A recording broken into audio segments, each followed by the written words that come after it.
Yeah, you just told me he was Annandale Road, the one that was sitting down with the Yeah, I think he's, yeah, yeah. He must be representing them.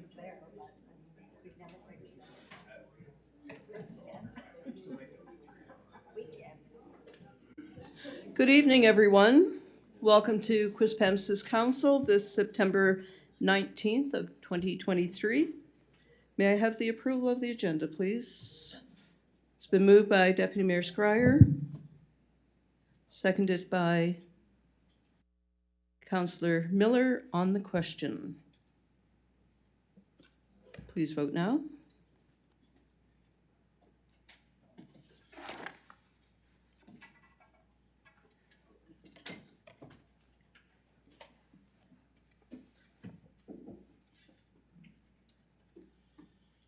Motion carried 7-0.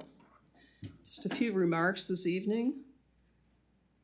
I would like to praise the work of our own staff, first responders, regional emergency operations, NB Power, for their hard work and preparation for the arrival of Hurricane Lee.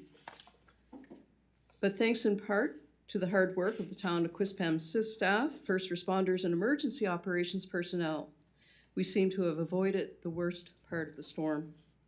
Storms like Lee remind us of how important it is to prepare for the unexpected weather all year round with essentials like a 72-hour emergency kit and an evacuation plan from your home should something unforeseen happen. As our former, more experienced council members might remember, serving when our EMO representative was Brian Shanks. He headed our EMO and he used to say, "Be prepared, not scared." And he always wanted us to have a tote ready so that in the event of an evacuation or in the event of a power outage, we would be ready. So I really feel that most Quispamsis residents are prepared now, and we've heard that message over and over with climate change that we're getting wiser as we move forward. The more we talk and think ahead, the more prepared we are for now and beyond. Many members of our community were shocked and disappointed about the massive fire at the American Iron and Metal Recycling Facility in St. John. The smoke and the odor that it created, a smelly fog that hung over our own town for quite some time, and we don't know what the long-term health or environmental impacts might be. Our own Kennebecasis Valley Fire Department provided support for this emergency. And I can tell you, as chair of the Fundy Regional Service Commission, that this fire will be discussed at our next FRSC meeting. We have an important addition to our facilities at Meenans Cove. With support from the provincial government, we have installed an automated external defibrillator inside the beach house. AEDs have saved lives in so many places, including in our Qplex. On behalf of the town of Quispamsis, I would like to thank Environmental and Local Government Minister, the Honourable Gary Crossman, whose Hampton riding includes part of Quispamsis, for helping secure this device. A proposed fiscal summit involving the provincial government and municipalities across New Brunswick that was scheduled for later this week has been delayed. The Union of Municipalities of New Brunswick, of which Quispamsis is a part, believes this meeting to be a critical second phase of municipal reform to ensure communities get the funding they need. Municipal reform cannot be achieved without fiscal reform. Also, Municipality Week is now underway in New Brunswick. This is the second annual Municipality Week where municipalities across the province recognize the contributions of elected officials, municipal staff, and volunteers. These individuals and departments are critical to the day-to-day and long-term operations of our communities. The town of Quispamsis is marking the event by displaying a Municipality Week flag in the lobby behind you, right here at the town, outside of council chambers. This week also marks Railway Safety Week in Canada. According to Operation Lifesaver, 66 people were killed and 43 injured in 2022 in preventable incidents involving railway tracks in Canada. Quispamsis has a CN rail line that runs right through the center of our town. Please stay safe. You can learn more at operationlifesaver.ca. And finally, fall begins on Saturday. There is less daylight early in the day and later in the afternoon. Please be extra careful and keep an eye out for students who may be making their way to or from classes, sometimes in darkness. So we will move forward. Our first presentation, I'll ask first for the treaty acknowledgement and moment of reflection from Councillor Olson. We would like to respectfully acknowledge that Quispamsis exists on the traditional territory of the Wolastoqiyik, Maliseet, and Mi'kmaq people, whose ancestors, along with the Passamaquoddy tribes, signed peace and friendship treaties with the British Crown in the 1700s. We would like to take this moment to pay respect to the elders, past and present, and the descendants of this traditional territory. And may we remind ourselves of the important work we have before us tonight. May we make good decisions without prejudice or bias, and always in the best interests of our community, which we are here to serve. Thank you, Councillor Olson. I'm looking for a disclosure of interest. Seeing that there are none, we will move on now to presentations, and I will welcome Mr. Phil Ouellette, CEO of the Fundy Regional Service Commission, for his presentation of the proposed draft 2024 Fundy Regional Service Commission budget. Welcome, Mr. Ouellette. Thank you for the intro, Mayor O'Hara, and thank you for having me here once again. This is the third time the Commission is before this Council this year, and I'm always a little bit energized by the opportunity because it's an opportunity to further socialize councils on the business of the Commission, but also to integrate the feedback of councils into the work of the Commission. So I think it's a good opportunity. We have the presentation up.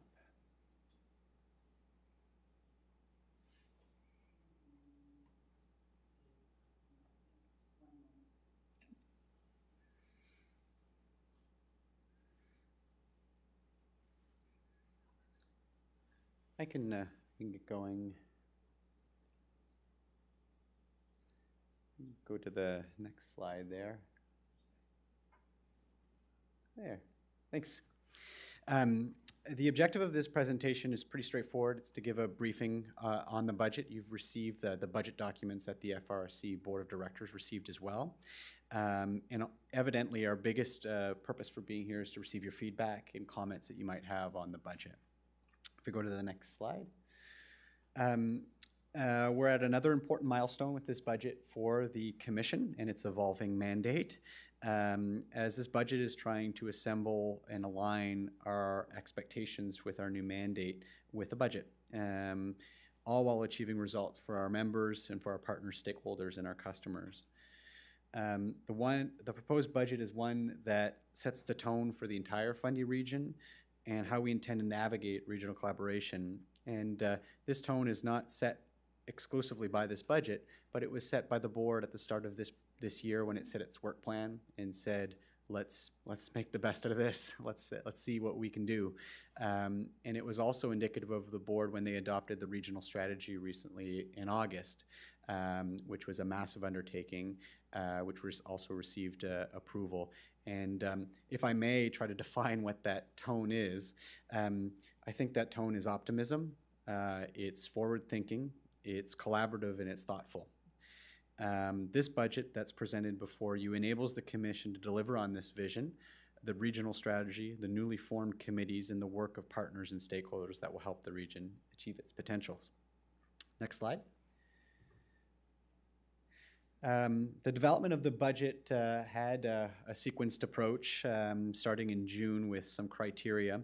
And essentially, when we presented this budget to the board in August, it starts, we have a legislative requirement. We can't just adopt the budget. It takes 45 days to do so. So this is part of that process where we're reaching out to each council saying, this is what we have on the table, this is our draft budget, and we're seeking that feedback from councils throughout that period. So the target date for a vote on the budget would be October 26th. So that's what we're working with.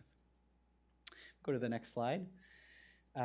This slide breaks down the budget, the membership fees for each member, comparison from 2023 to the projected 2024. And before I go any further, what we've done with this slide, there's two important things to note. One is that the solid waste budget is not included in this. The tipping fee is an equation separate, and as you'll see through the budget documents, the tipping fee fully finances everything within the solid waste budget. So that's a standalone budget, and it's related to the projected tonnage that you would provide to the Solid Waste Commission. Also, this includes the reduction in funding that we believe we will access from the Government of New Brunswick to reduce the costs on members. So our overall budget has grown, is projected to grow from 18.3 million to 19.3 million. In addition, when I do mention that we're seeking provincial funding to support the commission, as of now, we're tracking approximately $3.6 million that we'll be accessing from the provincial government in 2024 to subsidize the work and activity of the commission. Also, before the commission started this particular year or this budget development process, we were in a favorable position for two important reasons. One is that the regional facilities budget had a carryover from 2022, which reduced our overall cost on that particular line item. So it's less than it was in 2023 because there's a carryover of a surplus from 2022 from the regional facilities. And in addition, the province has created a new fund to support the Regional Service Commission or the commissions. And last year we had received approximately $950,000 from that, and this year it's up to $1.4 million. So that added subsidy further reduces the costs on our members. So when we look at this slide, one of the evident questions that come up is, why do some members pay more and some members pay less in this 2023 to 2024? And it's a great question, and I'll try to answer it. The two primary reasons is that our budget has some fixed costs, and one of those fixed costs is the amount of money that we provide to Envision St. John. Those were established in a members agreement prior to this expanded mandate of the Fundy Regional Service Commission. And in that, there was some additional costs projected for 2024, but also some members held their costs for St. John. Their 2023 levels for the Envision St. John is held for 2024. That was established as part of that members agreement a while back. The second factor is that all membership fees are equated by two factors, each community's population and their tax base. Population has not changed because we're still using 2021 data, but tax base has changed. So if a community has grown a large amount in the last year while everybody else has remained the same size, well, that particular community would pay a larger proportion of total membership fees than it did the years before because it grew and the others did not. So that's another factor that plays into these plus minuses between communities. Go to the next slide.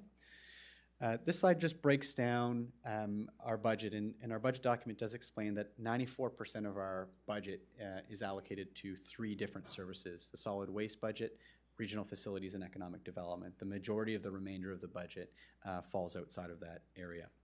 We go to the next slide. Thank you.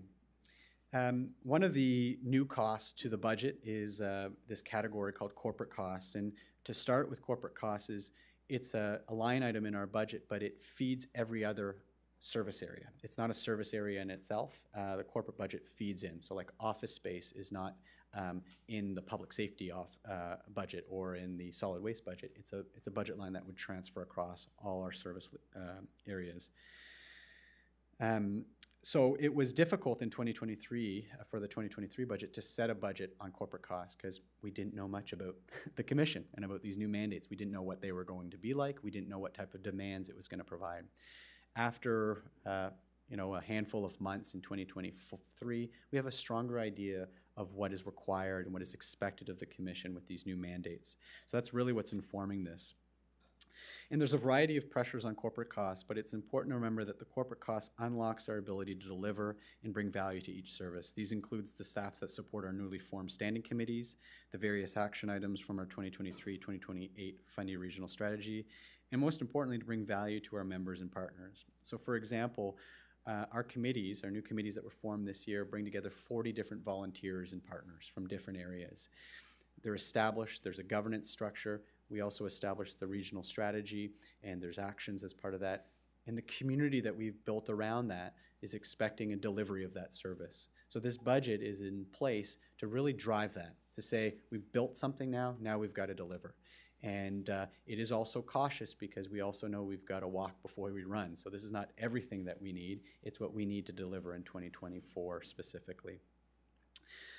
In addition to that, corporate costs are transforming in the commission, as before, corporate costs were almost all exclusively filled within the landfill, because before this year, that was our primary business. So for example, communications was not a function of anything else outside of the landfill. Now, communications is, we've got to support communications across all these service areas.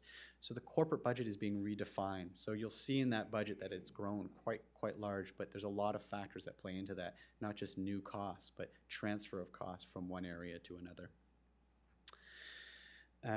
So next slide. Our most established service is our solid waste service. It's been established since '97, and the proposed tipping fees is part of the budget process, and these proposed tipping fees are reflective of current market value and increased costs. As always, we're wholly funded by tip fees, and we are one of the few jurisdictions in Canada, this is an interesting piece, that present tiered pricing structure to incentivize diversion by using garbage to subsidize recycling and compost. So garbage is proposed at $135 a ton in 2024, while recycling is at $0 and compost is at $50. And obviously those two last ones are heavily subsidized by the funds that we bring in with the garbage. Solid waste, specifically garbage, still remains competitive within across other regions, typically charging in the field of $120 to $140 a ton. But the Crane Mountain landfill is one of the 2 of 6 landfills in New Brunswick providing all 3 streams of service: garbage, recycling, and compost. But most regions don't provide that. They only provide garbage and recycling, making their systems inherently less expensive. Also, it's worth mentioning that it's not presented in this slide that there is a capital budget tied to our budget document, and we are proposing just over $1 million in 2024. It's all related to solid waste. That's where it comes in. That's down from $2.2 million in 2023. These expenditures will mainly be focused on leachate management, which is the water that runs off the landfill, security, and rebuilding the flare that we have on site. Go to the next slide. The biggest reason behind these increased tipping fees, the first point on this slide indicates our loss of tonnage. And we've lost tonnage from 2023 into 2024, and the 3 reasons are identified there. And just those 3 loss of tonnages accounts for $10 on our tipping fee. So we're proposing a $12 increase in our tipping fee. That's $12 of it explained right there, and that's without getting into inflation, fuel costs, insurance, covering materials, and the rest. And I think it's important here to defend something, because some people will see this and say, oh, because St. John's success with their WasteWise program and the diversion, everybody's got to pay more, and we should be upset about that. And it's important for the Commission to convey that diversion is an objective of the Commission in environmental sustainability. And it is one of the outcomes is that we've got to find a way to balance our budget. But ultimately, that is the type of behavior we're looking for, is diversion of garbage. And that in itself, just St. John's effort to divert its garbage will elongate the expected life of our Crane Mountain landfill by 1 to 2 years, just that action alone. So it is an impactful piece, but it is part of the also challenge of financing the expenditures of the landfill. If you go to the next slide. So most of the pressures that we're experiencing are external, but it doesn't mean that we're not trying to respond to them actively. And some of them are not necessarily captured in the budget, so we wanted to identify them. One is that Recycle New Brunswick is rolling out a new printed paper and packaging program, and we do expect to leverage some funds from that. Those are not yet finalized, and we do expect that to be implemented in our budget within 2024, but not for our budget document to be approved. Also, we are pursuing a height EIA, which would increase the height of the landfill and then also increase its life expectancy over time, and that would defer capital costs as well as save costs to the commission year over year. Also securing long-term aggregate or covering material. And then last is really to maximize our revenue through electrical production. So we have an electrical generation facility on site, and we're really equipped well in 2024 because we've installed 21 new wells as part of the 2023 capital budget. So we really do believe that we'll have a strong supply of landfill gas to that electrical facility. Next slide. So we're wrapping up here. In conclusion, the draft budget that you receive upholds the Commission's commitment to financial due diligence, alignment with the Commission's objectives and mandates, and sets a sustainable course for the organization. The next phase of this exercise, which certainly includes the feedback that we're seeking from this Council, is to gather feedback on whether the proposed budget sufficiently equips the Commission to succeed in the delivery of its mandate. And with that, I'll open it up for questions or feedback. Thank you. Thank you very much, Mr. Ouellette. Councillor Donovan, please. Thank you for your presentation. As part of the presentation, you mentioned corporate costs and one of the corporate pressures, rather. One of the line items was new office space. So are you planning on moving from the landfill to a new facility? And if so, you know, just looking back, you know, you've got organizations such as Envision that we fund that their main offices are in the city of St. John, and then you have the Fundy Regional Service Commission right now, and that is in the municipality of Grand Bay Westfield. Has there been any consideration to bringing those new office spaces or renting a facility within the Kennebec Valley, St. John, or Quispamsis, or you know, the town of Hampton? Thanks. Thank you, Councillor Donovan. Yeah. Through the mayor to the councillor, it's a great question. The starting point is that the commission's offices are on site at the landfill, and they have been. Those facilities have been what I'd call overflowing for the last couple of years before the mandate was submitted, and it was an active challenge. So this has kind of tipped it. And what we proposed to the board and the board approved is a process of identifying a longer-term secondary location. And it's not just staff pressure that's causing that. One of the biggest challenges that we have is that with this new structure, we were hosting 12 commission meetings a year. That's probably a stretch in the past. Now we're doing that, but we also have various committee meetings. So we're projected to have over 80 official minuted meetings next year. It's a lot. It's a lot of meetings. And the landfill is not a strong location for those meetings, especially at night, and especially for the partners that we're working for. It's not part of a transit line, for example. So we did complete an investigation. We continue to do that. No decision has been made, but absolutely it was part of a regional approach. There were locations that were identified within the Kennebec Valley, and it continues to be an active process to identify that long-term solution. We do hope that it will be resolved within the coming months, so a move-in date of that location would be in 2024. Thank you. Councillor Donovan, did you have another question? No. Councillor Miller. Thank you, Worship. Thank you, Mr. Ouellette. Just a question on the provincial funding and the longevity of this. So the province has increased it from 800,000 to 1.4 million. Primarily it's because they've reduced what they were giving us. So us, but I mean St. John, Rothsay, Quispamsis. So we went from having about $800,000 to, in the next couple of years, we'll be down to zero. So besides our member fees staying the same, we've lost another 185,000, and the province increased, which is the money that were given to us, to the commission. So it's up to about $1.4 million now. So what is the guarantee that that's there and that won't fall back on us? Because it's one thing to create something that's more efficient. It's another thing to create another layer of bureaucracy, for lack of a better word. Because if you're adding more jobs because you need it, is the province decreasing their jobs? Probably not.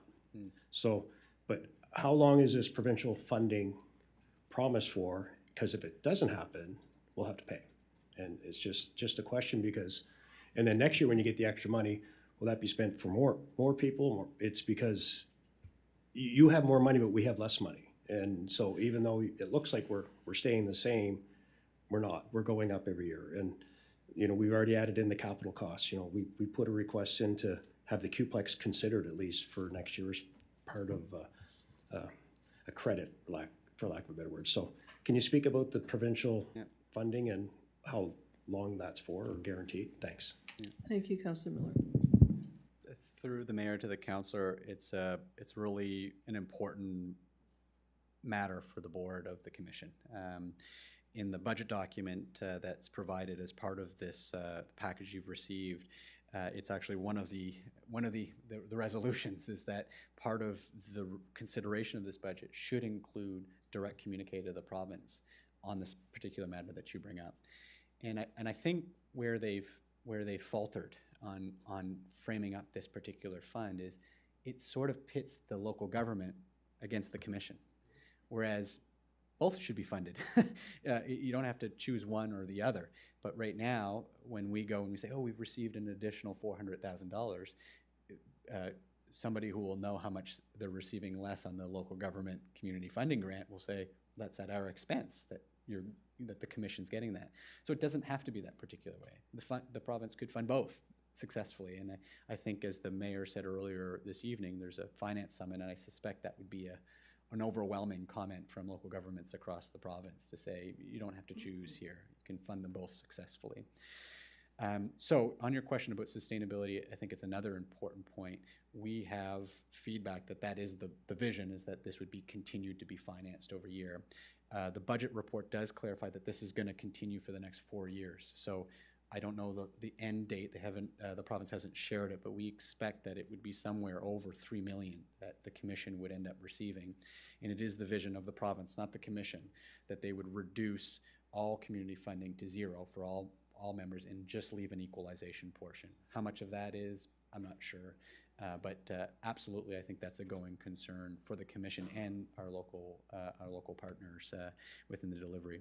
So I think the sustainability of the funding remains important, and if they were to reduce that, it is even a larger impact on the local governments. From the commission standpoint, I think we have to play a balancing act, and part of our budget document was around incrementality. So we could try to achieve everything we wanted in 2024. I don't think there's an appetite for that around the board and around the region. In fact, we've got to prove ourselves with what we have. So there are some incremental costs that we're proposing, but we're not attempting to try to use all those funds, and certainly the vision isn't to spend that equivalent amount of money each year. Hopefully we can identify other costs that can be mitigated year over year. But at this stage, this particular budget certainly does identify what we think is core funding to support these expectations on us. Thank you, and thank you for the explanation. I guess to a follow-up for your bargaining, maybe with the provinces, they're giving you a lot less than they're taking away from all of our communities, because just us is 185, give or take, and you're getting about an extra 600,000. It would be another $300,000-400,000 from St. John, $60,000 from Rothsay, et cetera. So the incremental you're getting is not equivalent to the decrease that the communities are getting. Thanks. Thank you, Councillor Miller. Deputy Mayor Squire, please. Well, thank you, Your Worship, and thank you, Mr. Ouellette, for preparing the budget for our consideration. And I'm very pleased to hear that you're going to be writing the government on this, because, as you know, when they mandated the Regional Service Commission expanded services, there was no guarantee of extra money to come with it. And so I think it's really important that the public realize this, that we only, as a municipality, we only have limited access to revenue. One is our tax base, and two would be, rental of facilities, the ice rink that generates some revenue. If you're in, we don't have any parking lots that generate revenue, so it's very limited where our money comes from. It comes from our tax base and a few rentals. So when it's mandated upon us that we have to, and we will, like, I believe in the greater good, but it has to be balanced. We can't take on more services without extra funding. And so my question is in 2022, Mr. Lalane at the time announced that there's an act respecting community funding of $75 million. And so, and they talk about this core funding. So I'm not clear is when we ask the government for more money for this budget, and I would ask them for even more, I would say that. I don't believe what we're asking for is enough. I believe that every service that they mandate on us should be paid by them. That being said, I wanted to know where is the money coming from, the provincial government that we're asking for? What fund? Do you know what fund it's coming from? Is it general revenue? Is it this an act respecting community funding? Through the mayor to the deputy mayor, it's a good question. I don't have all the answers. Evidently for the Regional Services Support Fund, which is that 50-cent dollar fund, which we have access to 1.4, it is explained that that is coming from the reduction that member communities are losing. So they're taking it out of there, and they're supporting that fund through there. In terms of new money and new money supporting regional service commissions and these new mandates, there are funds available through environment and local government, and I cannot attest whether those are new funds, like the province has adopted additional funding and approved budgets for it. But when we do reach out to the province as a commission, our position will be that they should be funding both, and there should be substantial investment into both the regional service commissions autonomously as well as local governments. Again, not one at the expense of others. But it will be something I can follow up on to kind of get more information. It's not privy to me today on how much they've reinvested into local governments, is I think the question you have. Yes, it is. Thank you. And just to follow up on that, I mean, if we just look at this quick budget, I mean, Quispamsis alone, just on this budget, not touching our operating budget or sewage and water budget, we're looking at an increase of 33,000 right off the top. And you said that these numbers, if I heard you right, the proposed numbers were the breakdown, the sheet with the breakdown, that doesn't include the tipping fees? Separate. So that's over and above. So do you know what the tipping fee increase is for Quispamsis? Good question. It's for everybody. It's gone up to 135 Yeah. from 123. No.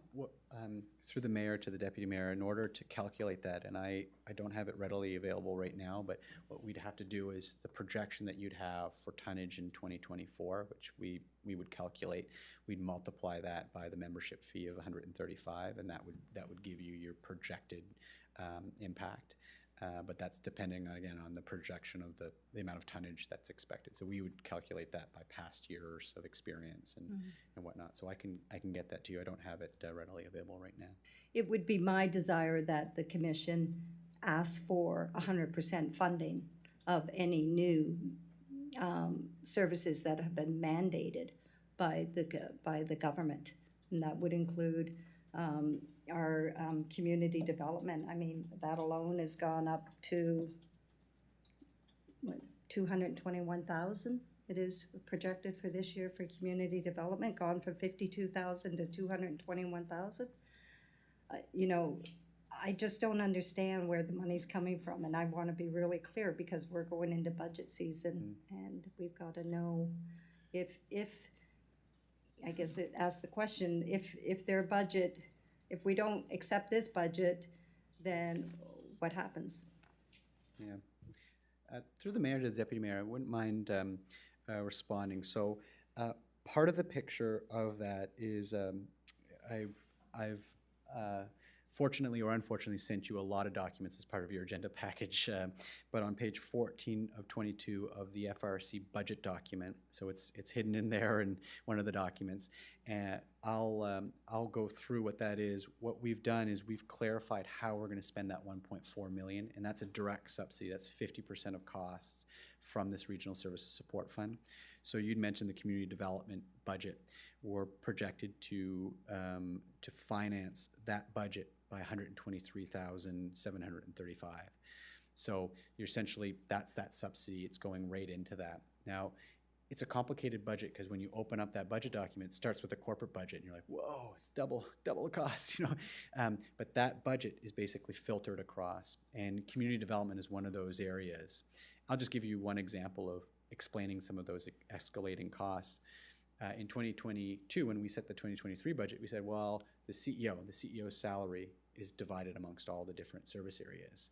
And, well, how much do you think it should be supporting? We had no clue. We don't know where efforts were. Turns out a lot of the CEO's attention, for example, is focused on community development and supporting that particular service area because it's one of the least defined regional facilities. So those two, just on my salary alone would do that. But every employee, what we have, has a division of labor across all these. So we've divided those particular portfolios as well. So that's why you see that jump, you know, office spaces in there among other services. So that would be one of the areas that you'd see quite a bit of investment from the province directly into it. And in addition, in the budget document, which I haven't explained yet, we put a lot of focus on explaining the value of these additional costs because, you know, we're not necessarily talking about specific portfolios, but the attachments explain all the support that these enabling services provide to our services, as well as the new contemplated human resource capacity that we require.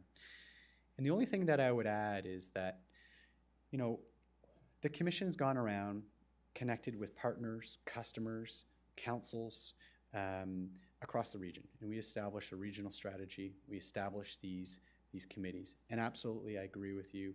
They were established by legislation by the province. And no local community that I'm aware of was knocking on that door of the province to say, give me these mandates. So it does feel like it was handed down to these commissions and in turn to the local governments. But when we adopted the regional strategy, at least from my perspective, something has changed. Before, we used the language of the province has forced us to do this, and now we're in this position.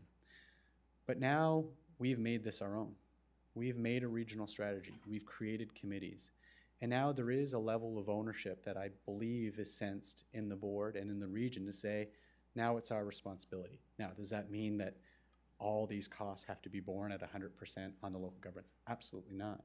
But I do think it speaks to this commitment that the board has set at the start of the year to say, let's do the best with what we have, and let's also take ownership over this new mandate that's given to us. Again, with the caveat of maximizing the amount of money that the province can offer, but also showing our partners and our customers that we are going to drive regional collaboration, and we are going to find new ways of working together, which will include cost sharing, and hopefully in the near future, cost savings as well when we find new and more efficient ways of delivering service. Thank you, Deputy Mayor. Councillor Olson, please. Thank you, Worship. Thank you for your presentation, Mr. Lutt. I've got some very basic questions. I'd like to know when we start saving money, because we were told that we're going to eliminate duplication of efforts and consolidate our energies. And we haven't reduced duplication. We've actually increased duplication, but now our duplication is with the provincial government.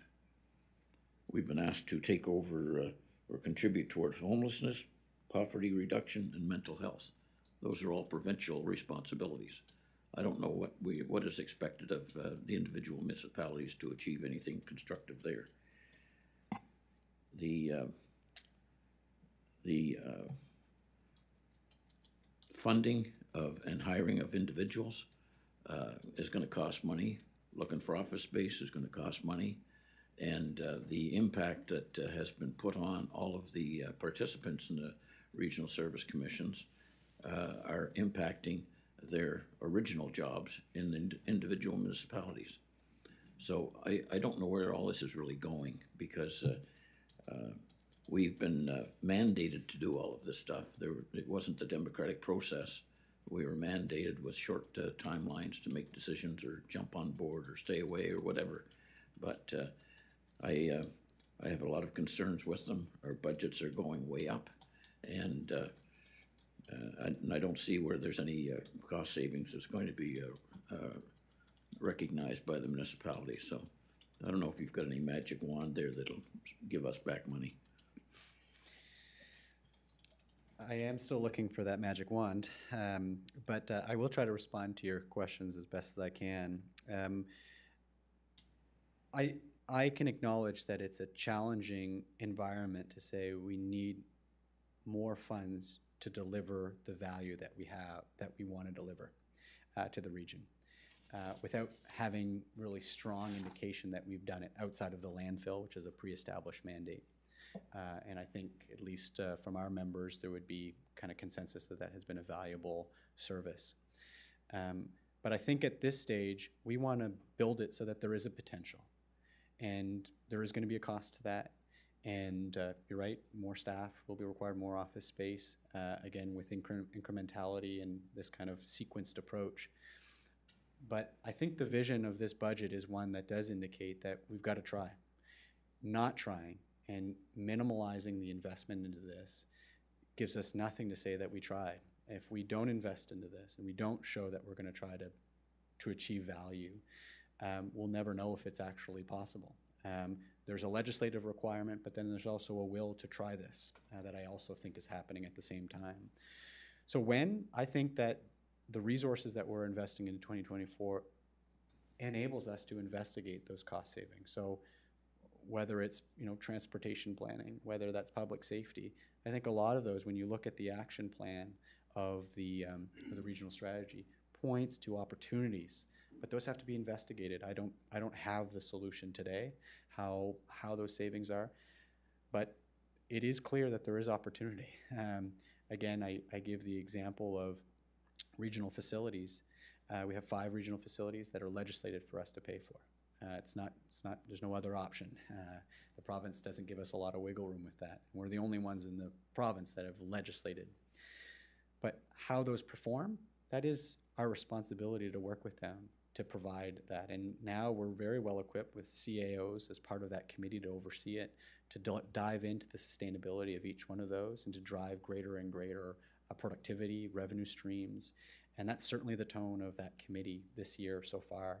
So, I think we are positioning ourselves for it. We are establishing these studies to seek out those. But you're absolutely right. Today, I wouldn't be able to say the savings are today and here they are. But I do believe the budget establishes us the parameters for it.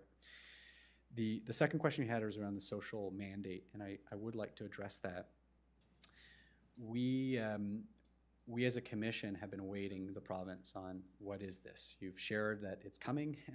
We have not heard any more news on it, and we still await that. So the assumption of this budget is that it's not integrated. There is no cost attributed to the social mandate in the 2024 draft budget. And in the regional strategy, there's very little attributed to the social mandate as well. And we're not upset with the province over it. We're just saying we couldn't. How would we be able to defend to our board that I would like to invest $500,000, $1 million into the social mandate if I don't even know what it is quite yet?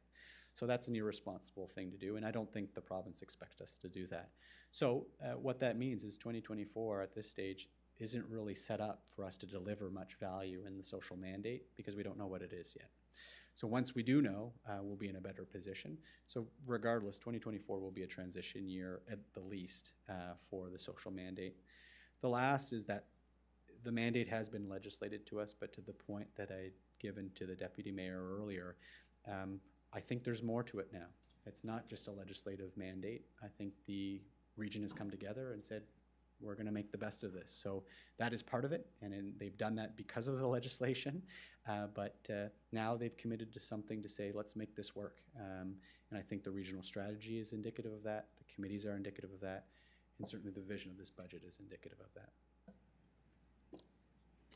Thank you. Councillor Bigger. Thank you, Your Worship, and thank you very much, Mr. Willett, for all the information and your presentation. And I appreciate your optimistic outlook on kind of what has been put before us. I'm sure you can, I won't ask you to cop to anything here, but I'm sure you could appreciate it if I was to say that it can feel a little bit like we have tried to speak to the province about many of these concerns all along this process, and it feels like a lot of it has just ended up going ahead regardless of what we said. It feels a bit like pebbles against a brick wall. Now, as you point out, here we are, and I like your outlook on. We've developed a regional strategy. We're taking ownership of that. We really aren't going back, it would seem, by legislation from the province. It's not necessarily the greatest sense of teamwork with the province right now, I guess, between municipalities and the province. But I do like your outlook and your attitude, certainly, and I can attest to personally working with you on the Regional Transportation Committee that you're very much solutions focused, and I think that that's really important.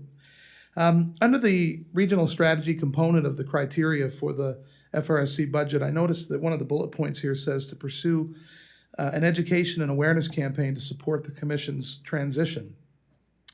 And I just was hoping you could speak about that, expand on that maybe a little bit, because one of the things that I think we feel challenged with, I don't mean to speak for everybody, but is that we're sort of, as Councillor Miller points out, there's a definite real feeling like we're being asked to do more with less. Councillor Olson points out this as well. And there is funding coming from the province, but it's not one-to-one ratio of what we've previously enjoyed in terms of our own efforts to work with the province towards community development and all the other things. And so it's you can feel a little bit left holding the bag to try to explain it to the public about what's going on here.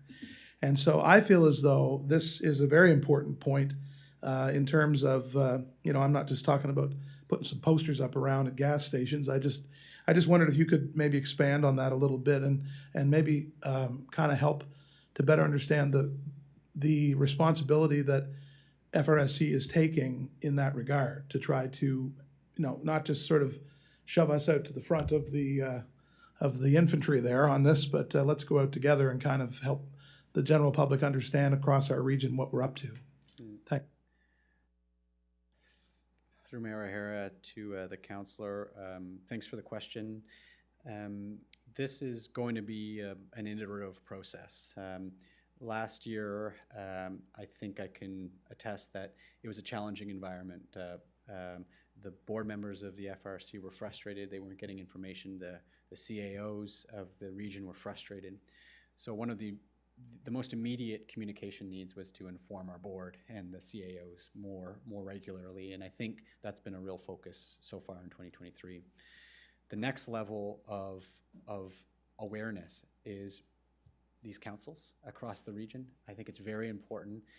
You've got board members coming back to their council saying, I think this is going to work, and then their council saying, I'm not there. I'm not at the same page as you. So there needs to be further awareness and education. So these interactions, I think, are very important because it brings each councillor back into that moment of saying, okay, I'm starting to wrap my head around this with everything else that you're mandated to do. I think the local government staff is another stakeholder that needs to be brought in. When we did the regional strategy, we recognized that some of the staff had never really interacted in a constructive way on some of these portfolios. And I think that's a real opportunity to say, well, what can you learn? What opportunities are there? And when we talk about cost savings or new services, I think that's a new approach. The general public is a group that we continue to consider. We recently published a commentary by Mayor O'Hara, which we call Chair O'Hara, of the Commission. And what we're trying to do is, it's complicated. Talking about local government in itself is complicated, but talking about a regional service commission represented by mayors of that commission, much more complicated. So how can we simplify this for the average citizen to understand? But also, I think when we talk about public, it's very important that the commission does not want to step on the toes of local governments. Quispamsis has developed a rapport and a reputation and a brand with its citizens. The commission's objective is not to say, hey, you also have us, come to us as well. That's not the tone that we want to use at all. The tone that the commission is looking to say is really focused at the council level. And I've shared this with this council before, is not everything has to be regional. You have a local pocket park in a neighborhood, that's your local pocket park, and that's not anything to do with the region. But you might have assets and you might have discussion points that are regional.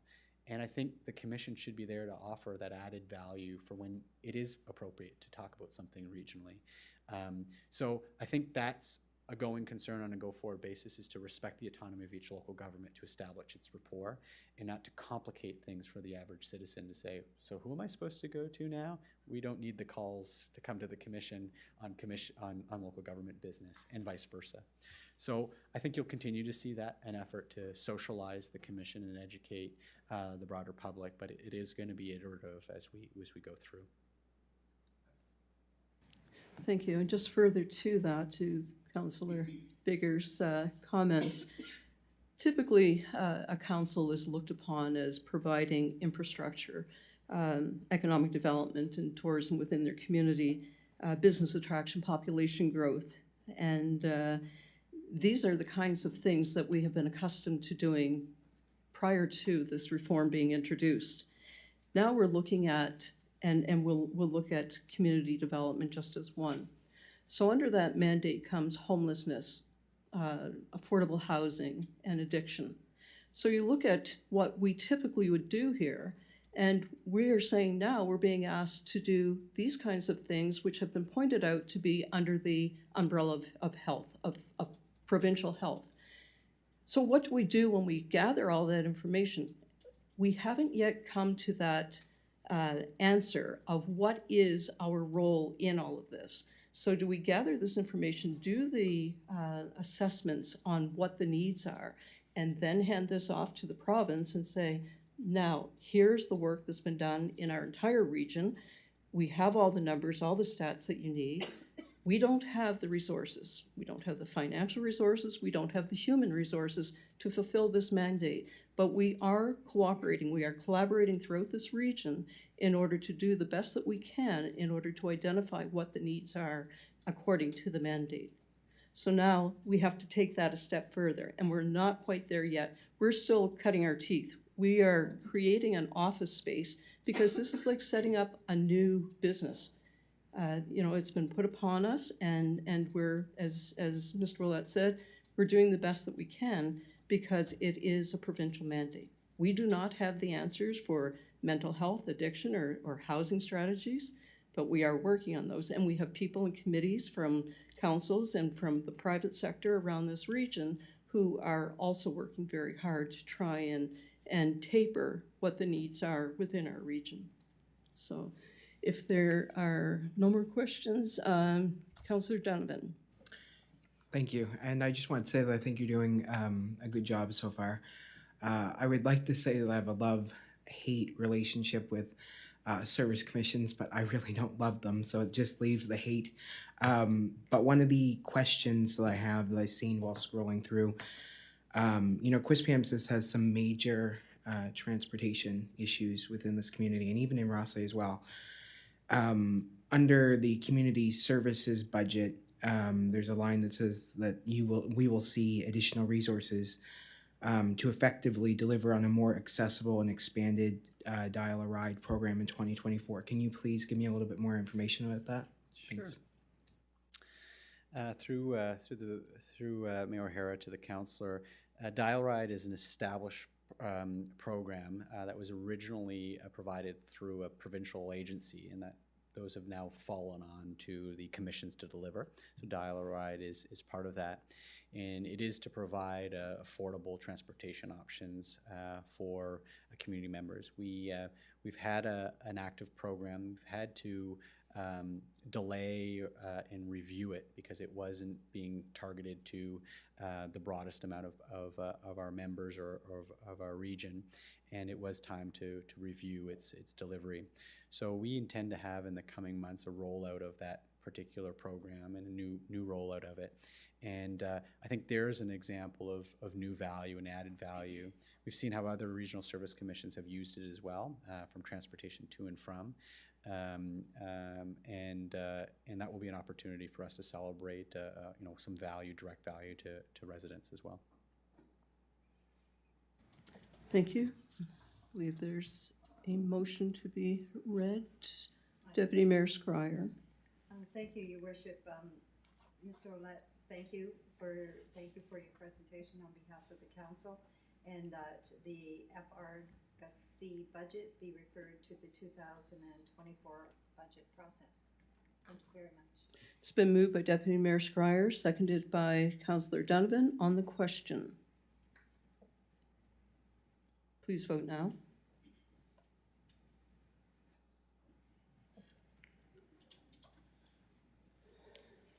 Motion carried 7-0. Thank you very much for that very interesting and thorough look at the proposed budget.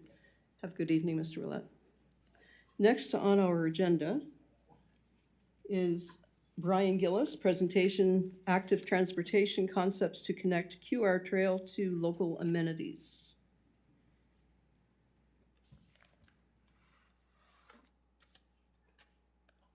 Good evening. Good evening. I'm going to set our timer here. There we go. Mr. Gillis, Yes, the floor is yours. thank you. So I created, that's a tough act to follow, by the way. Liven it up a little bit here, maybe. So I created this presentation before the Master Transportation Plan was issued. I'm quite happy to see the synergies in there for implementation of active transportation on the roadways. So I've changed the presentation a bit, so I'm going to show you some photo examples of these techniques that have been installed in other municipalities that I've visited. So I've experienced them in British Columbia and Quebec, PEI, Vermont, and northern New Brunswick. And then I'll show you some photo overlays to help you visualize what that would look like if it was installed on the roadways here in Quispamsis.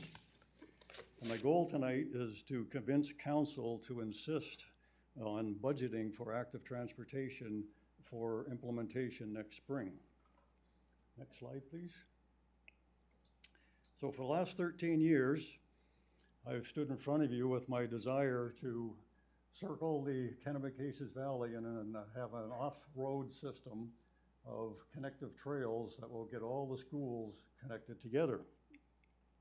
So just as an overview, if I can make this thing work, there we go.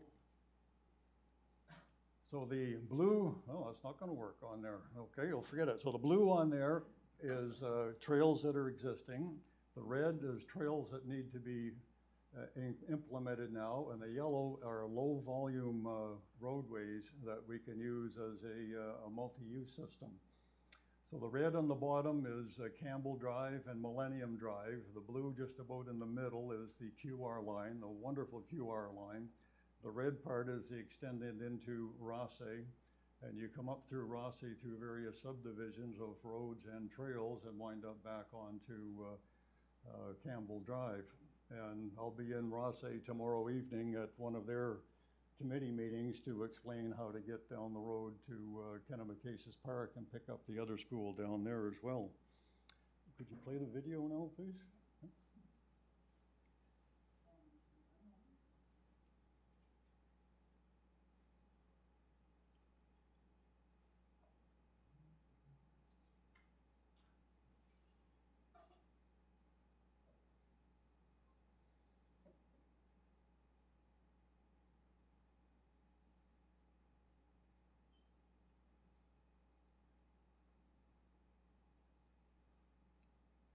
Sorry. It wouldn't go into the program. But.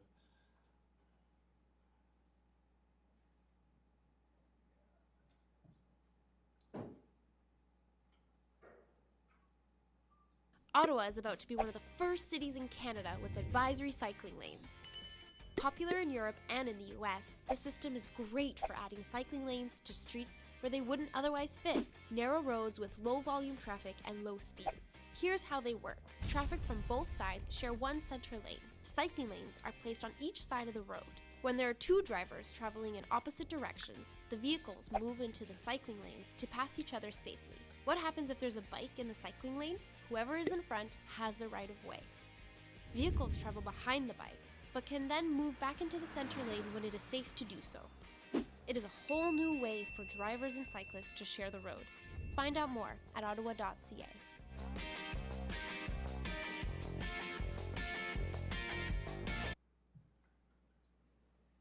That video is from 2016 in Ottawa, so they've been at this for a while. This photo is taken in Victoria. I've experienced this, so you can tell that this is a far more elaborate street than we'll find in Quispamsis. They've got parking on both sides of the road. They've got a segregated area so the doors on the cars don't infringe upon the bike lanes. Bike lanes are clear. You can see two cyclists, one coming and going, and the center lane is for two-way traffic, but they're facing each other. And as you come to the intersection, you'll see the yellow line where they start separating again as you have to get cars going beside each other at the same time. You'll also notice that Rich mentioned TAC in there. That's a Transportation Association of Canada. It's mentioned in those paragraphs in the TAC guidelines. This road treatment is listed in the new Master Transportation Plan as one of the treatments. Traffic calming is one of the outcomes of it. Next slide, please.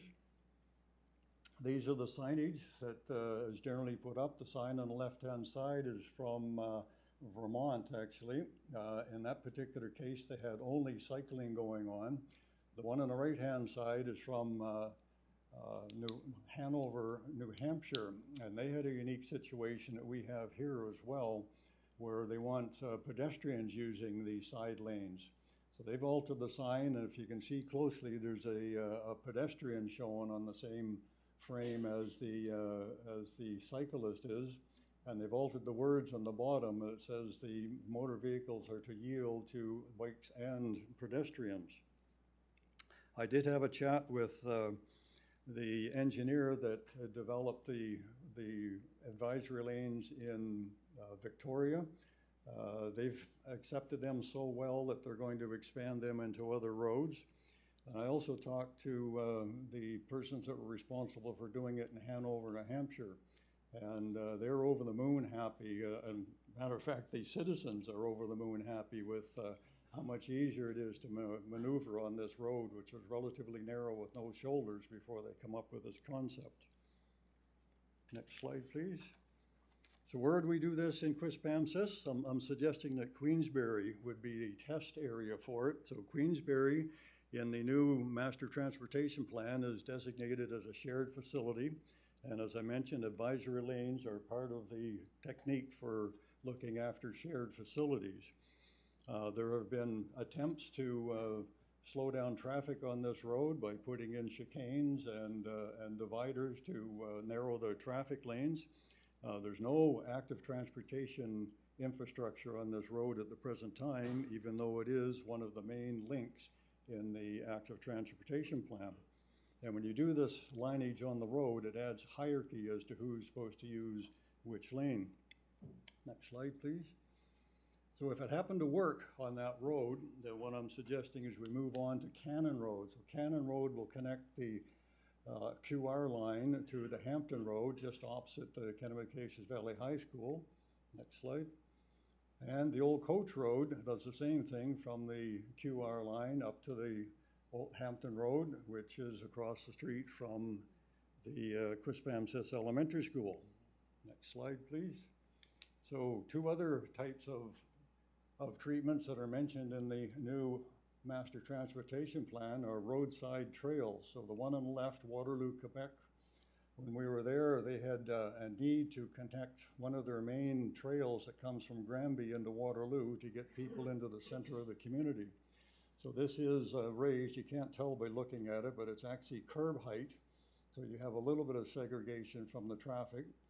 And it's fairly wide. That one is 4 meters wide, and it took you right into the downtown through that and a series of bike lanes and other trails. The one on the right is Caracat, New Brunswick. The same situation there. The main trail did not go through the tourist area that they wanted to. So in order to get to the boardwalk, they come up with this plan of putting a roadside trail. Again, that is at the height of the curb, so there's a bit of separation from the motor vehicles. Next slide, please. So where would we install that? Well, on the top of the hill on the Pentgale Road, there's 3 schools, and my idea is to try to get all of these kids off the streets and onto trails and onto the backbone, which would be the QR line. So this gives you an idea what 3 meters would look like as you go up, utilizing the sidewalk that's there as part of the trail.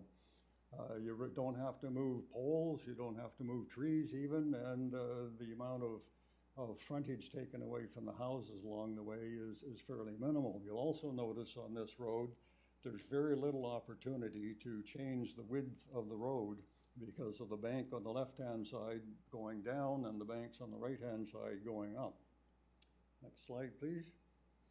So when you get up onto the Hampton Road and you have to go from the old coach road to the elementary school or from a Cannon Road to the high school, with this photograph, and if you can read the numbers on there, that's a 3-meter wide trail showing that it does not impact the telephone poles or signage, or for that much, not a whole lot of front road, front lawns, and roadways or driveways, I guess I would say.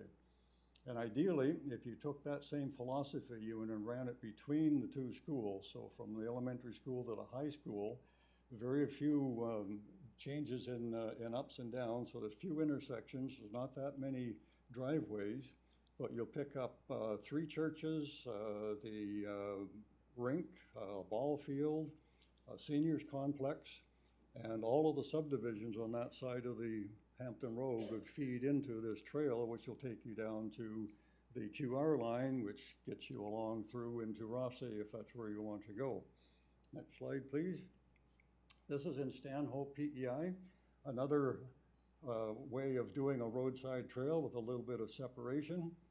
Next slide, please. And where would you use that? So along Millennium Drive in Quispamsis, there's plenty of room to do some filling in the ditch, move the ditch over. The ditch becomes shallower, which is much more safe for anyone that's riding along it. The roadway, or the pathway would be the same elevation as the main road that's there, which means you do not have to install any storm sewer.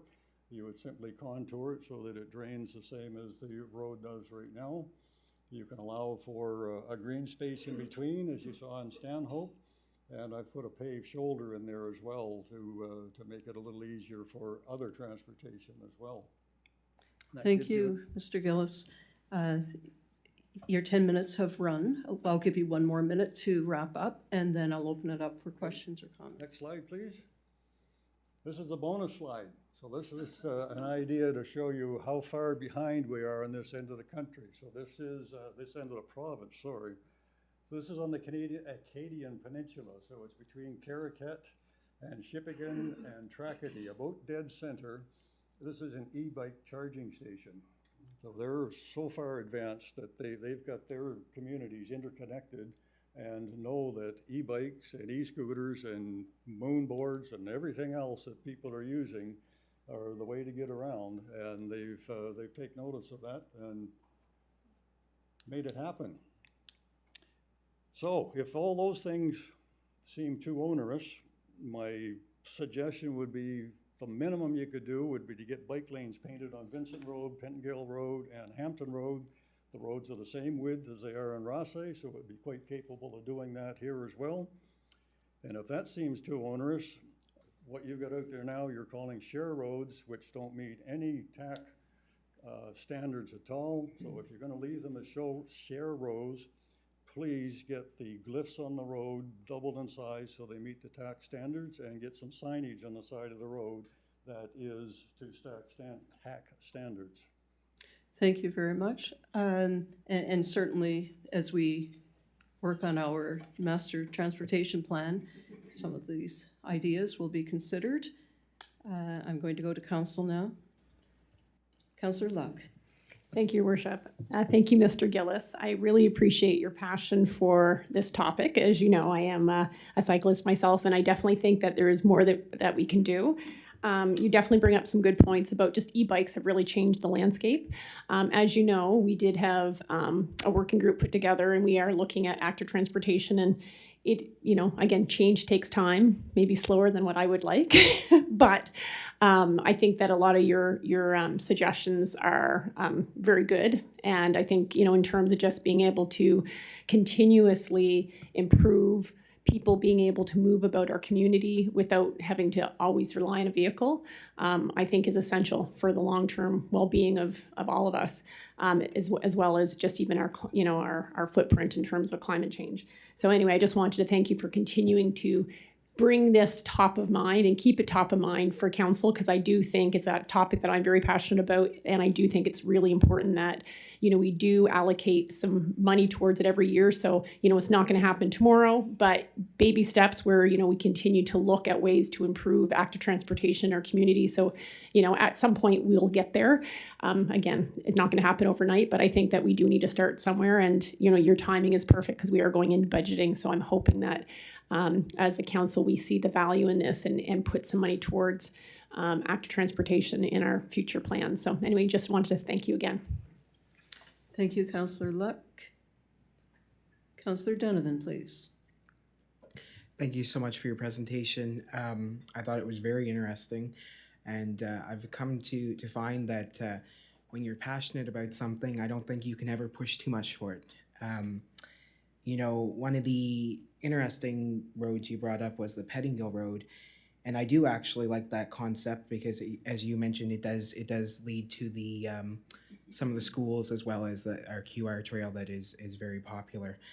But that was just about it for me. But I just wanted to thank you so much for your passion and your enthusiasm, and I would really like to see some of these ideas at least explored in our budget. Thanks. Thank you, Councillor Donovan. Councillor Miller, please. Thank you, Worship. Real quickly, thank you very much for your presentation. Quite interesting. And it opened up opened my eyes to different alternatives as well. I've traveled many spots, but I think it's some fantastic ideas, and hopefully we can see if we can incorporate some of them. And some of them are actually at minimal to no cost, as far as because lately we've been trying to extend all of our roadways, make them wider, but there's certain ones, like whether it's Queensbury or Coach Road or Cannon Road, that it's basically putting lines down the side. So thank you very much for the presentation. And was there anybody else in the queue? Okay. I would move that, thank you for your presentation, and that we would take your input into consideration and public, sorry, I didn't bring my glasses today, public phrase. We'll send it to the people in the transportation plan. So, how's that? Jason, can I borrow somebody's glasses? Yeah, I'm going to come back. No, it's okay. Thank you for that effort, Councillor Miller. It's been moved by Councillor Miller, seconded by Councillor Bigger.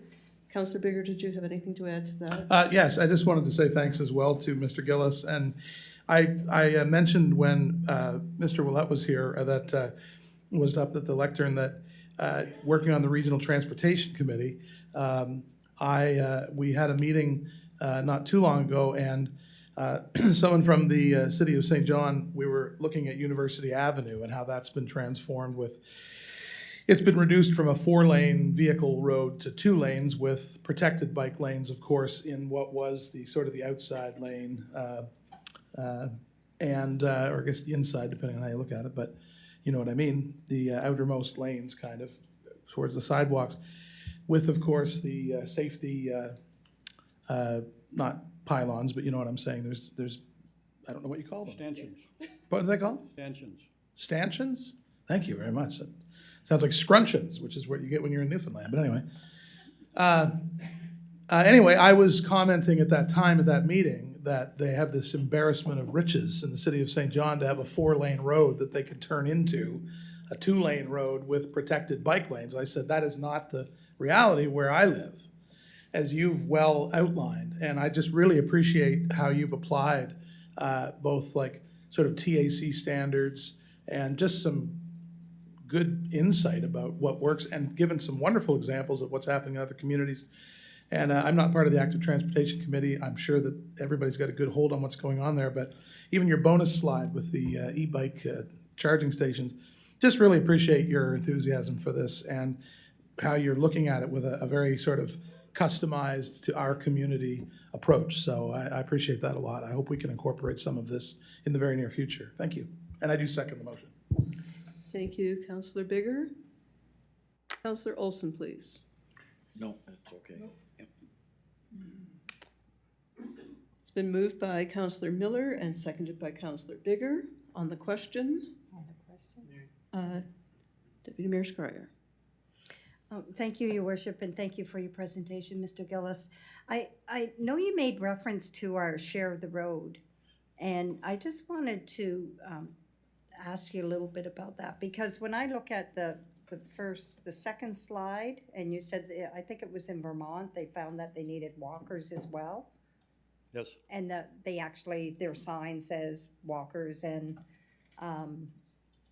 bikes, and I would add another category, which would be wheelchairs. Yep. Into that as well.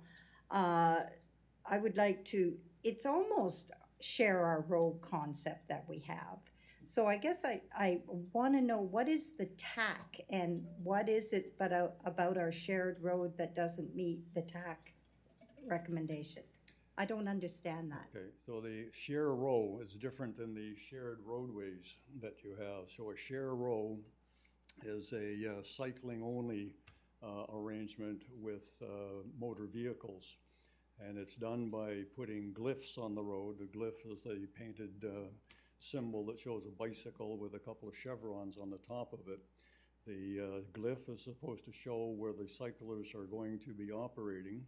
And then you have, and that's to warn the motorists that there will be cycles there, only cycles, and it also indicates to the cyclists where they're supposed to position themselves on the roadway. And the signage you'll see in Rossay in different places in town. You'll see it on the Rossay Road as you leave Rossay and get into past the train bridge, so past the Old Powers Flower Shop, by the way, if you remember what that was. Then it turns into a share road system where there's no lineage, just a glyph on the side of the road, and the sign shows the vehicle and a bicycle beside it. So the ones that I showed were the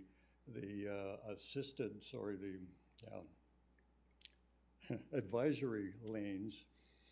When they converted that in New Hampshire, they wanted that to be multi-use. So they wanted wheelchairs. Basically anything that you'd put on a sidewalk would be in this advisory lane in addition to the cycles.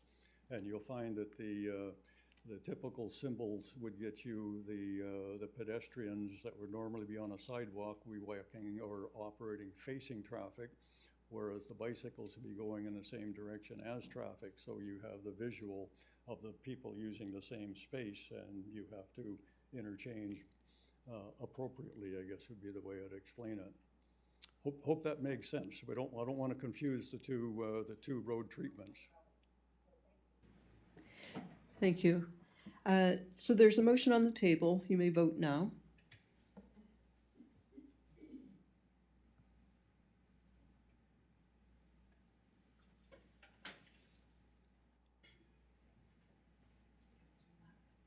Councillor Luck. Okay.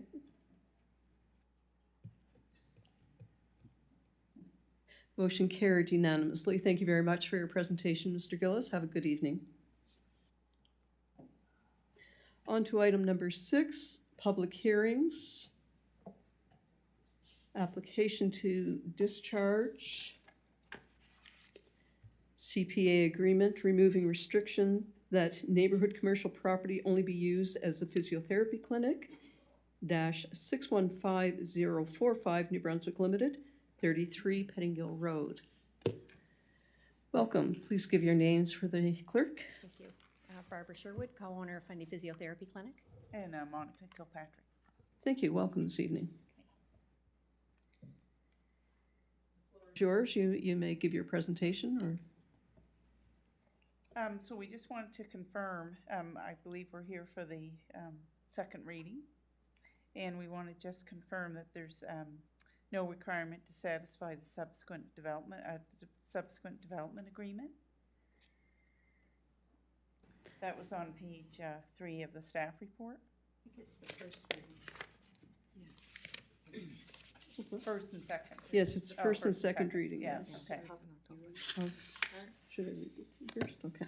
Before we go any further, I'm just going to say that myself and council acknowledges that we have been requested to and plan to consider zoning bylaw number 38, and that this day has been set in place for a public hearing, and note that anyone wishing to speak for or against the proposed amendment will be heard and considered by council. Each person wishing to speak will approach the podium, identify themselves, and have 5 minutes to address council. So here are the steps that we are going to proceed. So the presentation by the proponent, then I will ask for those wishing to speak for or against the proposal, and that you will be given the opportunity to be heard. I will then ask 3 times if anyone further wishes to speak for or against the proposed amendment.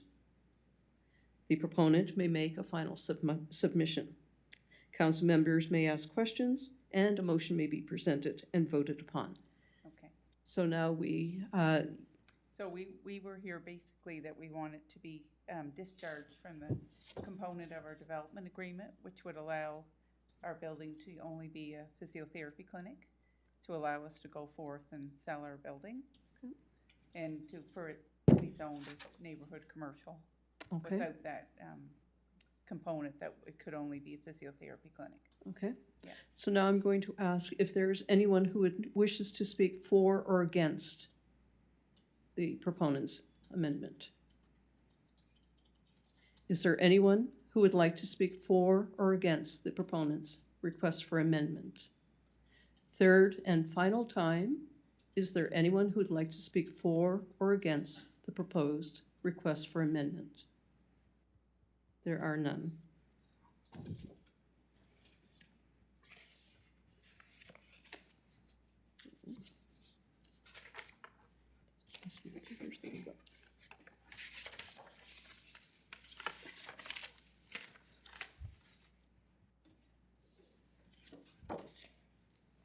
So if council has any questions or any comments, Councillor Donovan. I was just looking for clarification if I could make the motion and then we could comment on it if there's any comments. Okay. I would move the first reading be given to proposed zoning bylaw amendment number 038-45 in order to remove the existing section 39 Community Planning Act Agreement use restriction from 33 Pettingill Road, PID number 302-11387, which limits the use of the property to only a physiotherapy clinic, and that such parcel of land be delineated on the town of Quispamsis zoning map as a neighborhood commercial zone, which zoning status is hereby confirmed. Thank you. It's been moved by Councillor Donovan, seconded by Deputy Mayor Scryer. On the question, Deputy Mayor, did you have a question on that? No, I don't. Okay. I see none. Please vote now.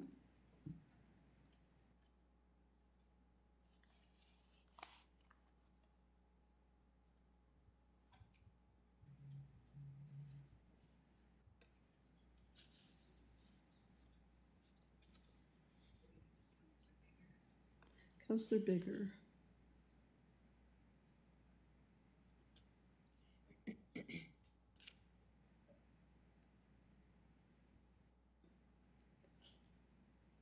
Technical issues, Councillor Bigger?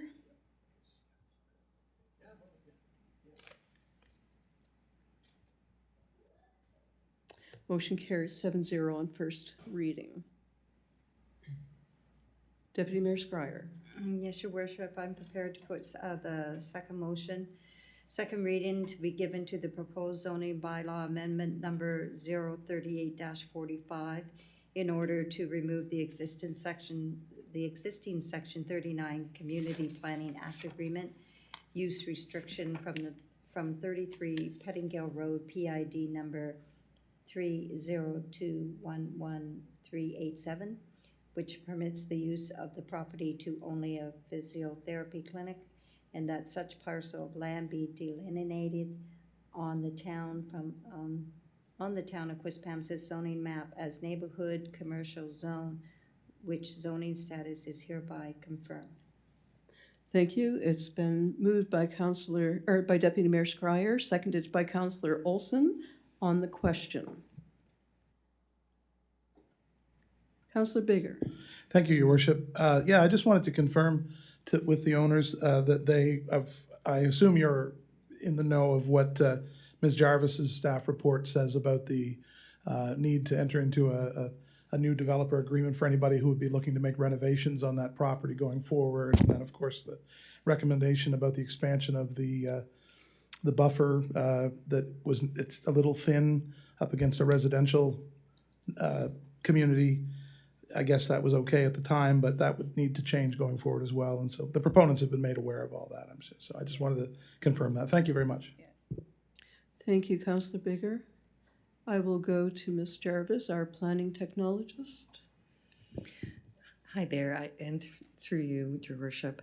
I just wanted to confirm that this is a discharge of a development agreement, and although we have to follow the same process as a regular amendment to the bylaw, there ordinarily is the requirement for a development agreement to be signed before third and final reading, which I think in this case we would not be entertaining. However, subsequent owners may need to enter into a development agreement with the town. Yeah. Thank you. Thank you for that, Ms. Jarvis. Deputy Mayor Scryer, please. Councillor Luck, please. Thank you, Your Worship. I just want to take the opportunity to thank Ms. Kilpatrick and Ms. Sherwood. Fundy Physio has been a staple in our community for quite some time.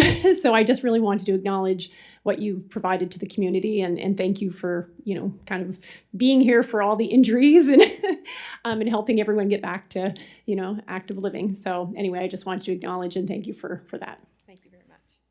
We should confirm that we are continuing, it's just in a different location. Yeah. We love it so much, we want to stay. Thank you, Councillor Luck. It's been moved by Deputy Mayor Scryer, seconded by Councillor Olson. On the question, seeing there are no further questions, please vote now.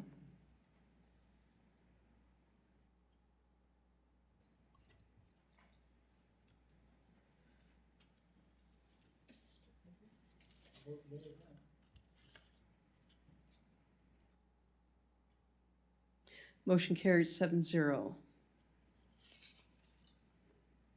Thank you very much for being here this evening. Thank you. Thank you.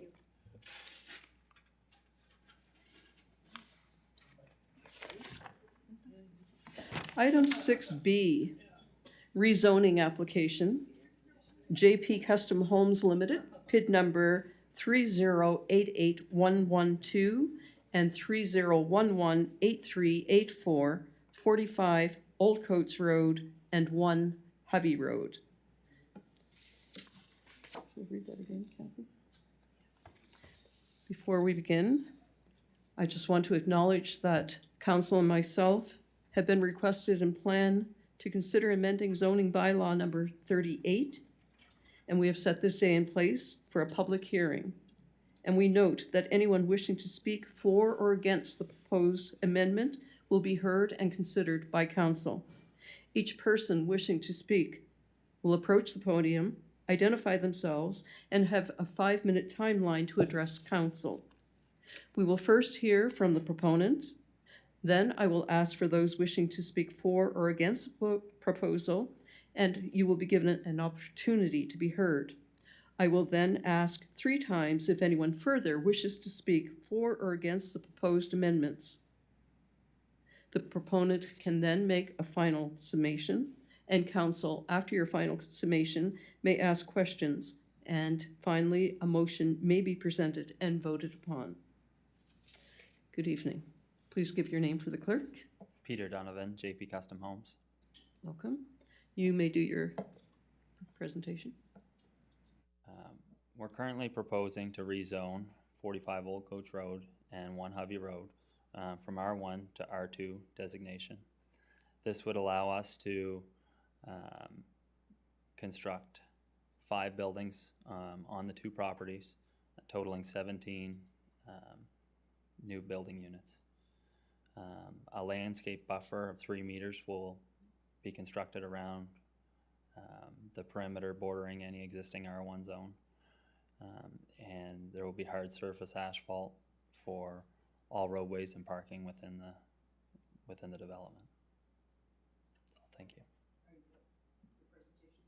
Yes. Okay. Now I will ask you, you may have a seat. I will ask now for anyone wishing to speak for or against this proposal. If you wish to speak for or against this proposal, you must come to the podium. Hi, I'm Teresa Bursey. I live at 179 Old Coach Road. Pardon me? Welcome, thank you. It hasn't been my first time before council trying to defeat big development on that road. It was about 15, 20 years ago across from where the Gordons used to live up on the hill where the Shikalonis wanted to build. Anyway, my concern is building there. For one thing, it used to be, Old Coach Road used to be Quispamsis Road, which is one of the oldest roads in Quispam. It's the most used road by everybody who walks that road. They love that road because it's a quiet road. People cycle, they walk, there's kids there. There's a senior citizens home across from 1 Hovey Road that they come out, they use their walkers, they use their wheelchairs, and it's a safe road for people to be on. My concern also is that place used to be a swampland, and it used to be a big collection where a lot of water would come in. And, my husband has lived there. We have lived on that road for over 30 years. I have never seen that spot of land ever dry. So my concern is building there for, foundation. I know the apartment building up at the top of the road, they have parking in underneath. Where are these people going to park? The road, Hovey Road isn't big, and the Old Coach Road isn't big enough for extra parking for people to be parking along with this here facility that he's proposing to build.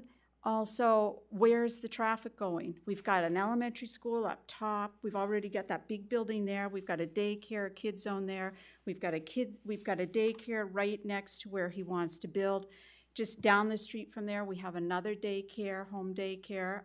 There's a lot of little people around that neighborhood, a lot of people, little ones going and coming. And for that dense of a population, I don't understand why these builders want to come in on this quaint old road and want to dump all these concentrated large buildings when throughout Quispamsis and a vision throughout Quispamsis, why can't they already build it into the new subdivisions and things that they're building? It just does not fit the community. We already have that big apartment building up top with the extra traffic. So that's just my concern. And as far as putting in, I question Quispamsis, their vision, because nobody on that road asked for a sidewalk. Nobody on that road asked for water mains coming in. And as soon as I saw that coming in on that road, I thought, what do they want to build on that road? There's a vision here that they're not telling the people that they want to put in big development on that road. And I don't think it's fair to the community. And there's generational homes. My husband's family has lived in our home for close to 65 years. People buy the homes. They grew up there. They buy them. My children will buy them. And it's just a great street for the community. And I would hate to lose that quaintness. And I bet you if you put it out to the people of Quispam, they would not want to see that road changed at all, other than being paved properly. And that's my sentiment there. Thank you. Thank you very much.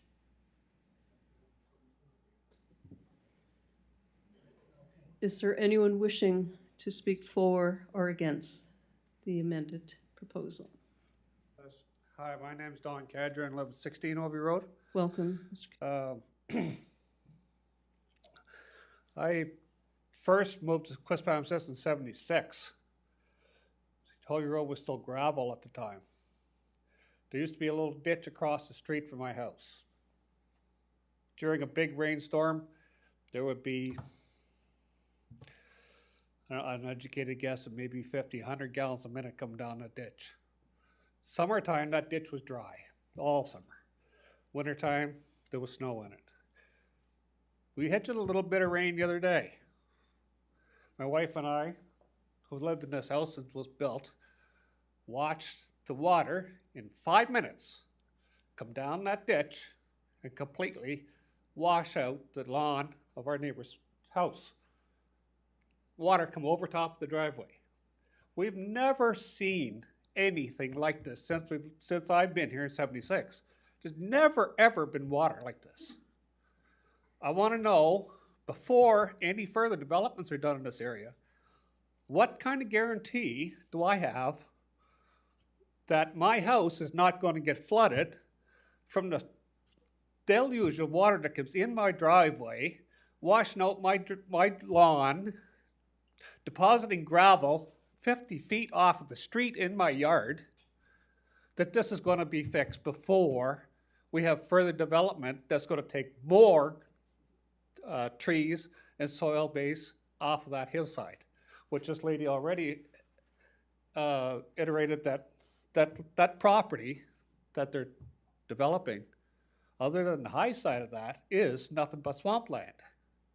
And why was this gravel all that came out of that road, why was it allowed to be dumped 7 and 8 feet high on that property? I worked in excavation for years. I've never seen anything done like this. So I want to know, before anything else is allowed to be done here, why, or is there going to be a guarantee that my property alone, I can't speak for anyone else, but is my property going to be guaranteed that it's not going to get flooded out? Because right now, it certainly looks like that's going to happen, okay? My concern right now is, why is this being allowed or even being entertained when nobody has come to my house and asked me personally if I like the changes that were done to Hovey Road, which I have not. The road is, 16-year-old kids could have designed that road better than that, folks. They messed it up big time. There's no water drainage in there. The mailbox was pretty near washed out in one of the storms last summer, or last fall, sorry. You know, like, there's no forethought going into this at all. My concern again is, are we going to get any guarantee that our property is not going to get washed out from this? To put that big apartment complex on top of the Old Hampton Road, easily, in my estimate, there's probably a third more water down the Hovey Road right now than there was prior to that building being there. So you're going to take and put another 17 houses. The gentleman already said there's going to be a 3-meter landscape buffer? 3 meters? Come on. That's a joke, to say the least, right? So my concern is, before it goes any further, and I'd like somebody to entertain it, and come give me some answers, please. What's going to happen to our houses down there? I'm in trouble right now. Anybody who wants to come down to my house the next time it rains, come on down. Come on down and look and see what's going on. We've got films of it, if anybody wants to see them. Like, the water deluge down there, people, is crazy. And not just putting a few more pipes in there is not going to solve the problem. Definitely not turn what little bit of landscape we have out of there and putting in more asphalt is not going to help things, okay? So that's my concern. Thank you for listening to me. Thank you very much. Is there anyone else who would like to speak for or against? We're all together. Good evening. Would you please give your name for the clerk? Gary Humble. I live at 3 Hovey Road, right next to the proposed development. Since they backfilled that property when it was a swamp, the town's been down to my driveway at least 4 times fixing it. When they put something in there, it's gonna destroy our community, right? We had, like they said, we have older folks down there coming out of the Legion's Court. They don't use the sidewalk on their motorized vehicles. They walk up the road. People walk down the road. The whole time you guys did that sidewalk, I imagine there's been about a dozen people walking on it. The only one that uses it is the daycare up the hill when they bring the children down. With that development going there, it's just going to destroy the place and somebody's going to get hurt. And myself personally, if it goes through, I'm selling. Thanks. Thank you, Mr. Hemphill. Is there anyone else who would like to speak for or against the requested amendment? Good evening. Sean Weatherhead, 25 Old Coach Road and 37 Old Coach Road, respectively. 37 Old Coach Road is on top of nothing but water, right? There are wells, there are natural springs throughout this area. What kind of environmental study has been done to this area before this? Because, and Donnie has said this, there's 3 times at least more water that is coming down since that first development, and it comes right down on top of my house and right down 37, and I'm sorry, but right down on top of your property. You have to bring that fill in and fill it up. Please address, sir, please address council. If you build on it, if you put that fill on top of it, where is all that water gonna go? Right, you're already trying to increase the size of the drains that are on Old Coach Road because of the last one, right? And it's still not fixed. And we're asked to stand here and accept that you're gonna take care of us this time? Because we're drowning down there. Like literally, guys, we're drowning down there. Come down and take a look. Like Donnie said, come down to his place, come down to mine, come down to any of the neighbors down Old Coach Road and take a look at what we are dealing with every day, right? As for the influx of traffic, there's 2 things I want to bring to your attention. You applauded your second presenter here tonight, right? I did too, right? But think about the traffic and think about Pettingale Road and Old Coach Road that all are impacted by that, right? And now we're going to add more. We've already recognized that this is a high traffic area for foot traffic.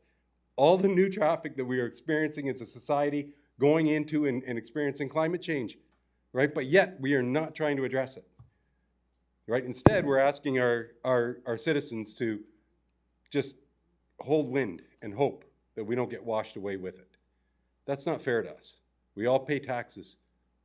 We all pay taxes, and we are in the oldest part of Quispamsis. Give us a little bit of respect, please.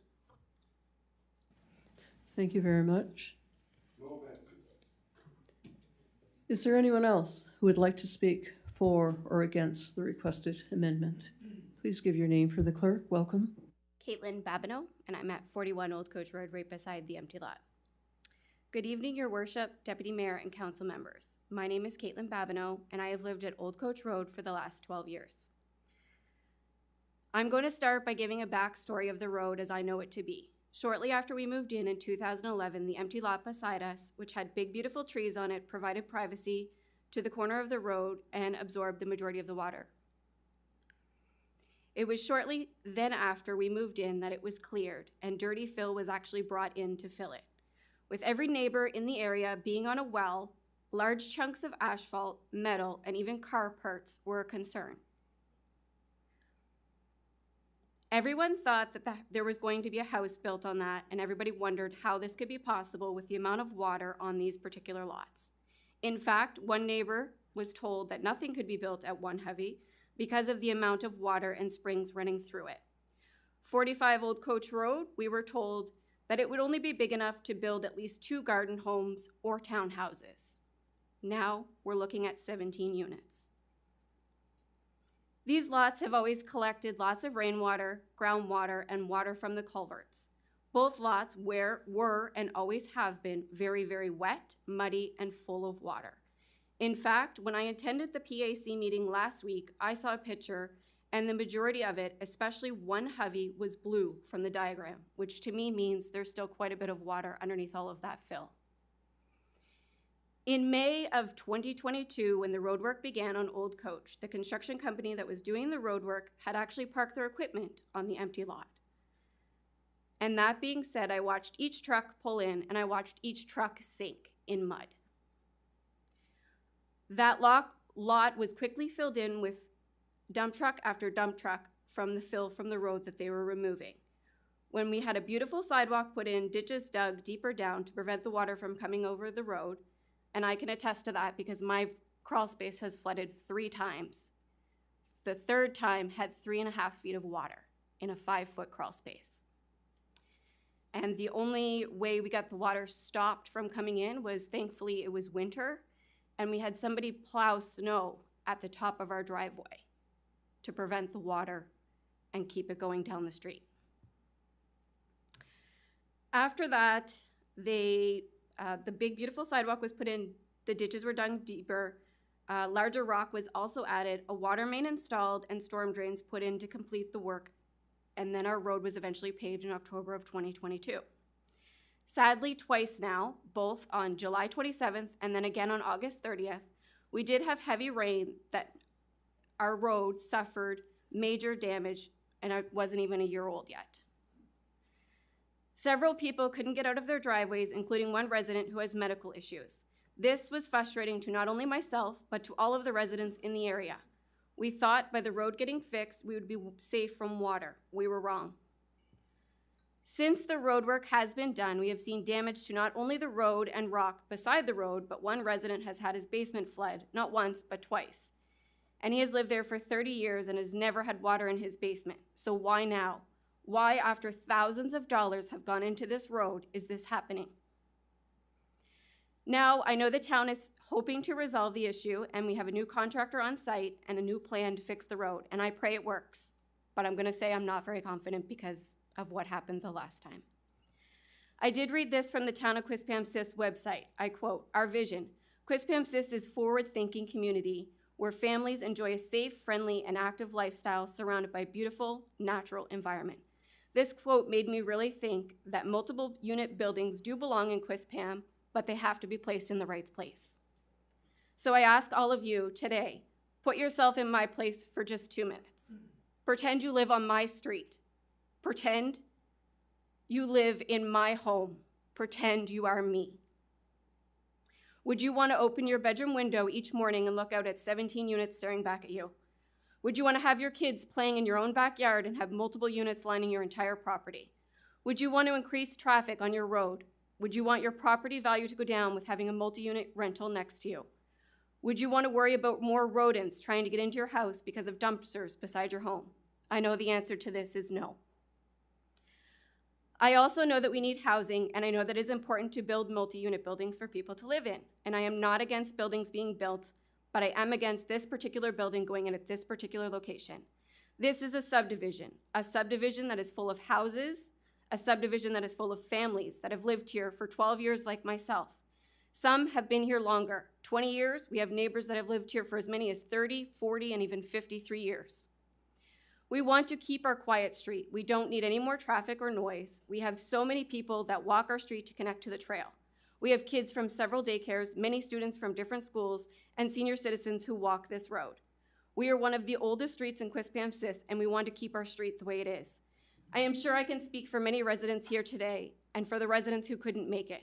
I have seen Mr. Donovan's work and his team at JP Custom Homes Limited, and they do a great job. They build beautiful houses, and we would love to see one of those houses be built on the lot, or even 2 duplexes, just not 17 units. Thank you very much for your presentation. You're very welcome. Thank you.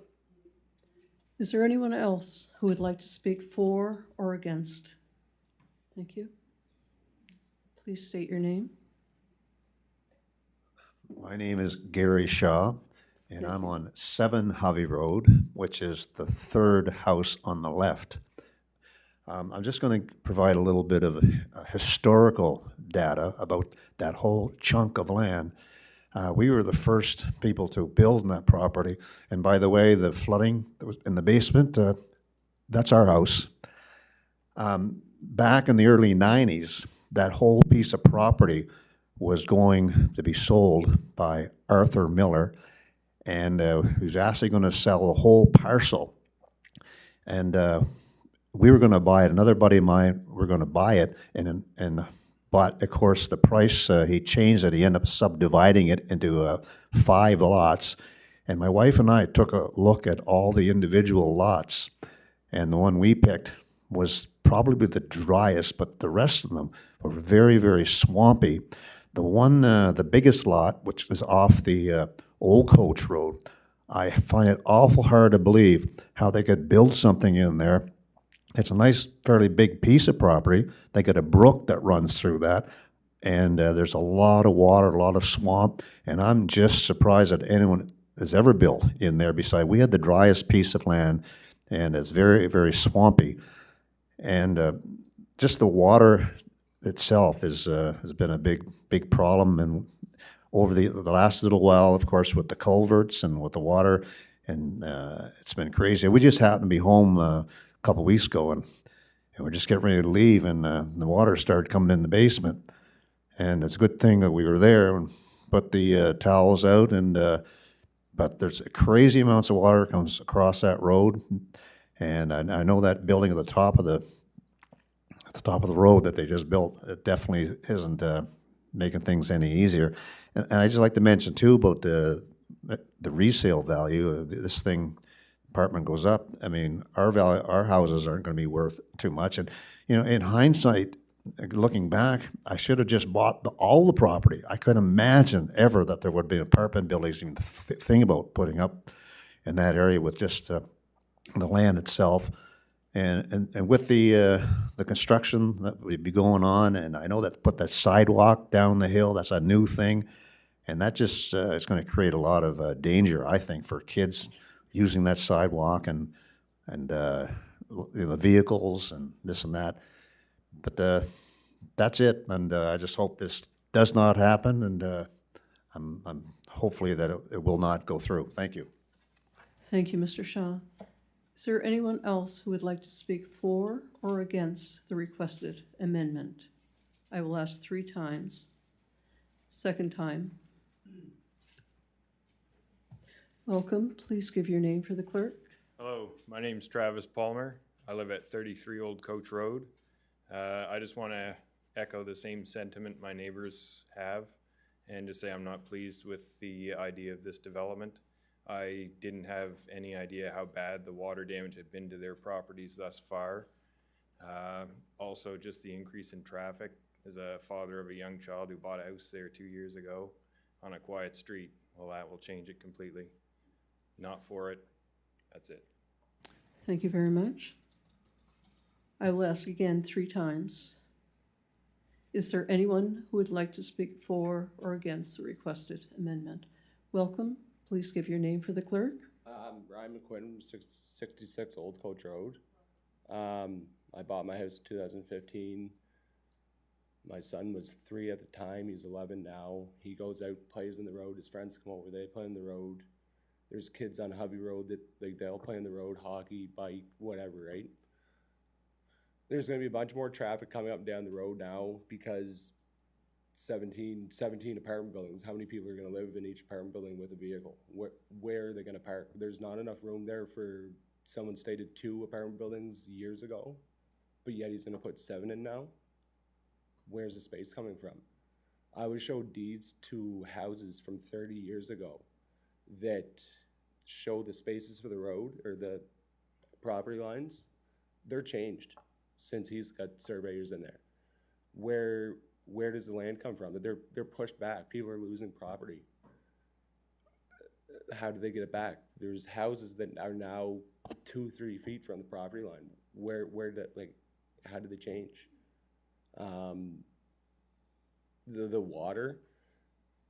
The water's crazy. Like, I was here last Tuesday, you guys showed a survey, and on half of the property going on the Hubby Road, it was all blue, and it's 3 or 4 feet under the ground. What's going to happen when we have to go and put a foundation in the ground and then water comes up? Where's it going to go? Down to Donnie's house? And it's just It's a never, the water, since I moved in 2015, is a never-ending problem, and all this here is gonna do is add to it. He's getting his engineers to come in to do engineering on his work that he does, that he pays for, that has his best interest in mind. What about our best interest? I can't afford to pick up to go somewhere else, where I could sell my house and I don't have enough money to buy another one somewhere else because it's not worth it. Where do I go? What do I do? Go into a low-income apartment building that I can't afford to live in? It's just wild. Like, boggles my mind. Thank you. Thank you very much for your statements. I will ask again 3 times. Is there anyone who would like to speak for or against the requested amendment?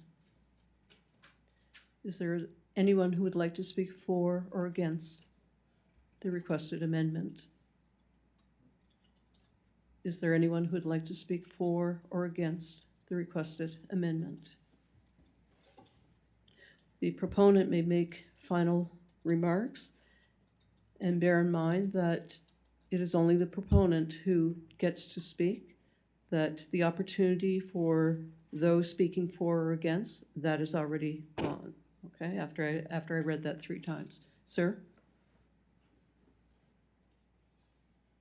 Thank you. Just quickly, I would like to bring up that we've owned the property since 2011. We first met with the director of engineering there, Gary Loge, in 2011. So this project isn't something that we've taken lightly. We're 12 years getting here to this point today. For instance, if we were to put 2 houses on one on each PID, as they're currently zoned in R1, the stormwater would be uncontrolled to the street. With a development like this, there is a study done, a stormwater management plan that provides net zero addition to the existing infrastructure. So this development will not add to the current stormwater issues on Old Coach and Hovey Road. I certainly, everyone's comments about the water and what's happened in the past year there, it certainly is not a good thing to have your street upgraded and it fail almost immediately. I do feel for their situations. When we selected this location, or when we looked at possible proposals for this location, the biggest thing about that was where it is. It's close to Hampton Road, it's close to our bus lines, it's close enough to the core of the community where people can shop, that it's not intended, these units aren't intended to be high traffic situations. There's 1.5 parking spaces provided per unit. The units are small at 720 square feet each. The bedrooms are in the basement. This is to provide some additional housing in our community.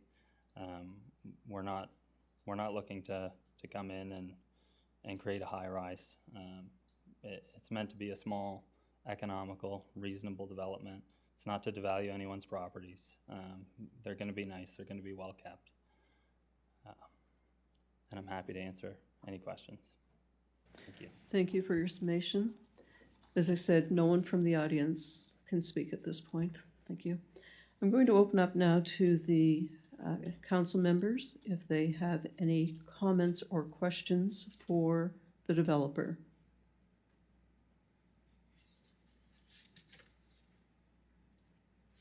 Councillor Miller, please. Thank you, Your Worship. Thank you, Mr. Donovan, and thank you. I can't list off everybody's names, but I wrote big in my glasses. I don't need those. I guess what I've heard from everybody, and we're seeing this a bit more around the community, and I moved out here in 1970, so I know what all those roads used to look like and what they did look like. I don't know if this, through Your Worship, will... Excuse me. Question? I'm going to ask you to speak more into the mic, if you wouldn't mind putting it up a little bit. Okay. So, get closer. Turn it off. I thought you didn't want me talking. water's become a big issue in our area. And I think we need to fix the issue to start with. So I don't know, Your Worship, it's not really for Mr. Donovan, but through our engineers with that whole issue that's going on down there, what we've seen in the last year and a half. Because regardless if you're net zero, we already have a problem there. And what are we doing to fix that? Because there's a lot of people upstream, lack of a better word, from the development that are in dire straits, let alone the ones on Hovey, which are side by side. So that's my biggest concern. What are we going to do to fix that road? I know we've hired another construction company, but everyone has the same theme. And I don't know, and I don't know if it's to you, Mr. Donovan, but to our Director of Engineering is if that has been a swampier land and absorbs the water. I've heard a comment about a brook. So is there environmental challenges, a few other things. So through to you, through Your Worship, through to our Director of Engineering, kind of what are we doing to I'm going to that go whole to area? Mr. Logier, our Director of Engineering. Your Worship, the two questions that I believe from Councillor Miller, one with respect to the drainage, the initial stormwater project that was put in that failed, we are having a contractor back on site to look at that area, look at the pipes that were either clogged, the inlet controls for those to see if there's something that should be done there. We're looking at the stone that lined the bottom of the ditches. Some of it was not sized sufficiently, so it would have rolled with the water that went through there and clogged some of the lines, so that it went over the roadway. So we're looking at that particular area with respect to what we can do to improve the existing storm system through there. The existing drainage with respect to the development, the stormwater management plan has got to be submitted to the town for review. You're correct in that even though there's a net zero component, there is still water that comes off of the property. It's just a question of analyzing when it goes on the roadway or the ditches, in what velocity, in what time frame. Quantity-wise, that's what the net zero sort of looks at, is it's the same going in, same coming out, but we still have to look at the durations and the volumes that are going through. So that's all part of the review. With respect to the water course, it's my understanding that the Planning Advisory Committee did put a requirement of water course alteration review on the development as well. So those particular issues are going to be addressed through the design process. At this stage, they're not submitted to the town for sufficient review. That's part of the process of a rezoning, is that we request the information, it's submitted to the town, we do that particular review, and then we go from there. That's why we go through the different zoning readings that we have. So in this particular case, we're just at that initial stage. Council is at that information gathering stage at the public process. If the members of the public have identified issues that council feel should also be addressed, that's part of the planning process or the review process, is that council is that other body that does take into account conditions and issues that may be brought forward for concern. So it is a multi-level approach when we do these reviews. If there's a specific information item that council wants to see, that will be added to the requirements either of staff or of the developer as we move forward. If council does not see merit in the application, that's council's prerogative as well to cease the rezoning hearing. But again, it is a process that identifies the concerns. Can they be addressed? Can they be reduced or mitigated? Can they be eliminated? Those are the things that have to come forward in the process, Your Worship. So I'm not sure if there's something specific that you need beyond that, but right now at this stage, we're in that, okay, what are the concerns? What have we heard? What is addressed with the repairs that the town is going to be doing?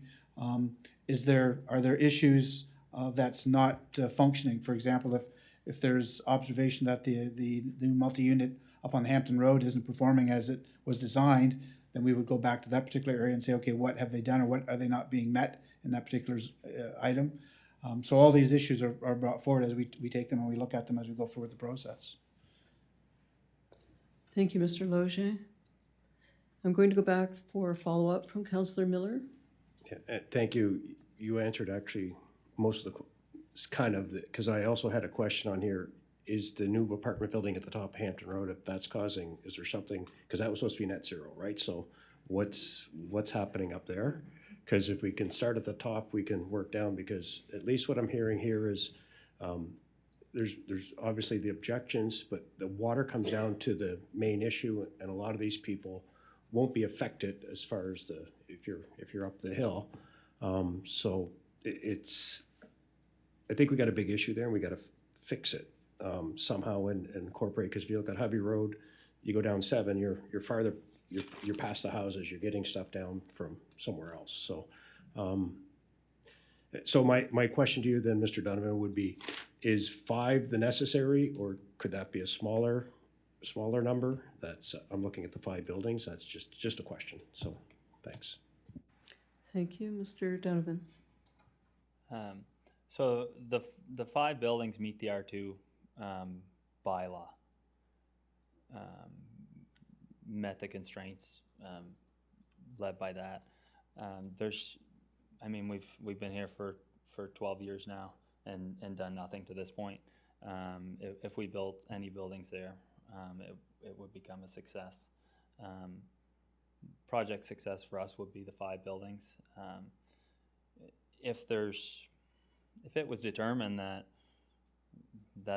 one of the lots would be better suited as overall stormwater management for the neighborhood itself, we would certainly be open to looking at that. Yeah. Thank you, Councillor Miller. Deputy Mayor Schreier, please.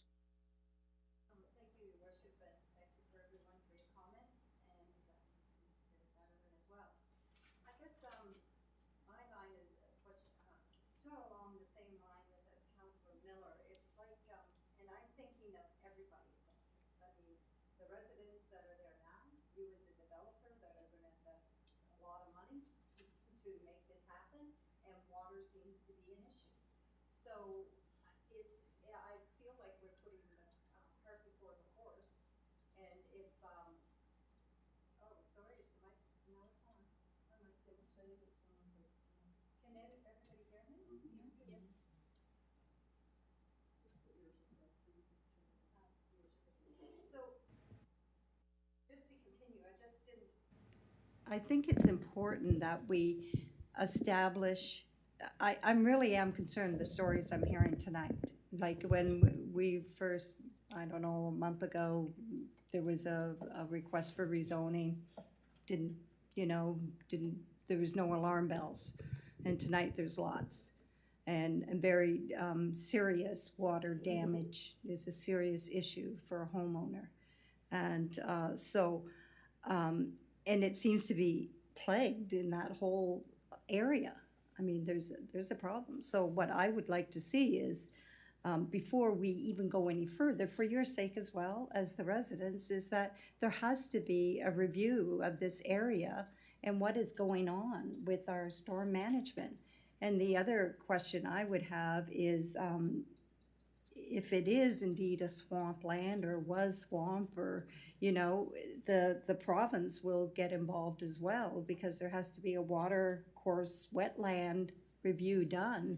If the province says no go, that puts the end to the development. So I'm looking for advice from staff. I know this is a little unusual compared to what we usually do. I mean, a developer comes forward, we hear pros and cons, but this has taken on a whole sort of new perspective of, we've got other things to look at, climate change. There's been, I walk that road, I go across the bridge, I go down, I go up to the Hampton Road, so I walk that road. I've seen the culverts full of water in going over. We've seen effects on Ritchie Lake when we have the storm runoff with the culverts there. So I would like to see if we could step back a little bit and look at this whole process of how we're going to fix the area. And I'm not sure how to go about that, and I would look to council or to our staff for direction, or whether council even wants to entertain that. Thank you. Thank you, Deputy Mayor. There was a decision by PAC that I can read to you if you wish. It says, decision of committee that the Planning Advisory Committee support the council with the rezoning of 45 Old Coach Road and 1 Hovey Road from single and two-family R1 zoning to multiple residential R2 zoning by approving a 43-meter variance to Section 9B1 of zoning bylaw 038 to permit a frontage of 35 meters, approve a 3.6 meter variance to zoning bylaw 038, section 9D1A to 1 Hovey Road to permit an 11.4 meter front yard setback and a 7.5 meter variance to the same section and bylaw for 45 Coach Road to permit a front yard setback of 7.5 or 7.5 meters, subject to the following terms and conditions. I just wanted you to hear that, and I'm going to continue on with council's comments. Councillor Bigger, please. Thank you very much, Your Worship. Thank you, Mr. Donovan, for coming back and speaking with us. And thank you very much to the residents who have taken the time to come here, and to everybody who wrote us as well. We certainly got lots of letters and got lots of photos and some video links, and I took time to read through all of that and look through all of that. And it's not the first time we've seen the photos because, of course, as we all know, there were problems based on the water problems with the new development that was done on Old Coach Road. New development on Old Coach Road. And so it's been a struggle, I know. And a couple of people mentioned about water in their basement. I used to live in Ross. I had a house flood once, and it was about $30,000 in damage. And then 53 weeks later to the day, it flooded. And so again, after all the work we did, and I do think we are into a sort of a different kettle of fish, somewhat, with these post-tropical storms that seem to find us now. And they're somewhat unpredictable. Mercifully, what happened on the weekend past was not nearly as bad as they had first said it would be, for us anyway, And but it has been, sometimes they're just utterly terrible too, And I wanted to say that about the Valley Ranch building at the top of the road there on Old Hampton Road. My understanding is that the developer did not adequately do the drainage around the back of the building into the pond that's there to collect runoff water. And there was a dispute between the buyer of that property and the developer had to be basically dragged back kicking and screaming by threat of court, I believe, to finish what they were supposed to do in the first place. And that only has happened in the last couple of months. So you're talking about a building that's been standing there for 2.5 years while they've been working on it. And it sat there with Tyvek blowing in the wind for a long time because of supply chain problems and so on. Nothing was getting done. But anyway, it's, as I understand it, the drainage around the back of the building over to the pond, the sort of the directional nature of that was not really done properly. It wasn't finished, and that has been done now. I don't expect that to necessarily be terribly comforting to anybody, but I just wanted to sort of set the record straight on that one, as I understand it. I also noticed that in Ms. Jarvis's staff report here, there is an indication about staff recommending that a Wawa permit be sought for 45 Old Coach Road, and that's, of course, a provincial government permit related to watercourse and wetland alteration. And I noticed that it describes here on the Government of New Brunswick website, it's intended for projects of a more significant nature and potentially represent a higher risk to the environment. These projects require a more comprehensive review and the establishment of site project-specific conditions of approval. And I just only mention, perhaps everybody's aware of that, but I just mention it because I do want to underline the reality that, there was a concern expressed that perhaps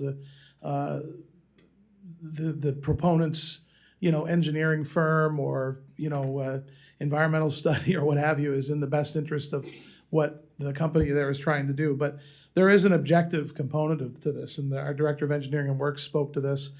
And we're recognizing, I think, here on council that there is, just generally speaking, a real issue related to water runoff, and we want to give that the serious and sober kind of review that it merits. And that's why there does have to be this objective review process. And certainly nothing goes forward until we're satisfied that that there is safety. Now, I mean, it's a little tough for me to sit here with a straight face and tell you all not to worry about water down there. After all, how's your street working out? It's been really tough down there. But I guess if there's anything I can do to try to assure you that, we're trying to be very, very sober, very realistic about it. Housing is an issue. You've heard that. I'm sure you've heard that before you walked in here tonight, that housing is an issue. And we're getting reports given to us all the time about the need for expanding out housing opportunities. I appreciate Ms. Babineau, I think it was. She was very, very, proactive, very positive about the need for expanded housing options here in the town. And so I do appreciate that there's an insight there that people have. We're trying to balance that, and I certainly will stay committed to, being very straightforward, very objective about it. And I appreciate Mr. Donovan's comments that perhaps a change ultimately will be required, and perhaps there's some middle ground that can be achieved. What I read in the staff report indicates to me that the water concerns and routing of water concerns along one Hovey they're not really a concern so much at this point. But again, there's a lot to be sort of determined through some objective governmental bodies to, and then our team, of course, is going to, which, by the way, I think are a pretty crackerjack team, if I don't mind telling you, that are going to review that very seriously. So anyway, just wanted to point all that out. Oh, and one other thing, Mr. Donovan, I wanted to ask you. There were a couple of concerns raised, and I just thought maybe you could speak to these. Someone had asked, I think it was Teresa Bursey, is that your name? Teresa, yeah, had asked about parking. And I note that these all have, you mentioned there's 1.5 spaces per unit, and so there are dedicated parking spots for all the, because you had mentioned about the underground parking and the outside parking up at the big one up on Hampton Road, and where was everybody going to park? But there's dedicated spaces for all these units in the plan, right? That's true? Yeah. Yes, that's correct. Okay, All Well, those are guest spaces, and for sure, I get you, but yeah. Excuse me? Yeah. The other thing, I just wanted to ask you about the garbage situation, because more than one person has mentioned that. And people are concerned about, is it going to attract rodents? Are there going to be dumpsters? And I don't know if maybe I'm not quite understanding where it's rental property. I mean, this isn't a high-rise apartment complex we're talking about. I would assume that whoever would live in these units is going to just go to curbside garbage the same as everybody else. Is that true, or would there be a dumpster on site? No, so there will be a dumpster on site. Oh, okay. Our plan for that will be to have it emptied weekly, Yeah. Which would be twice as often as Right. the rest of our Right. the rest of our garbage, and that. Okay. This will be new for us also. We'll have to learn that as we go.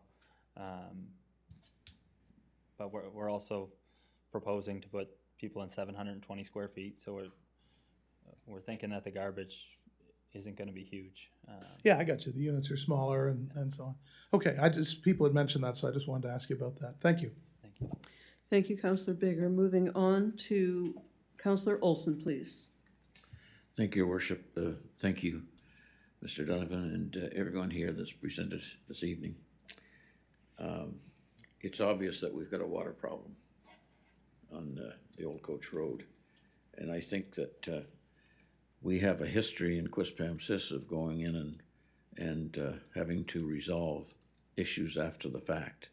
And I don't think that we have got the time or should take that position on this particular project.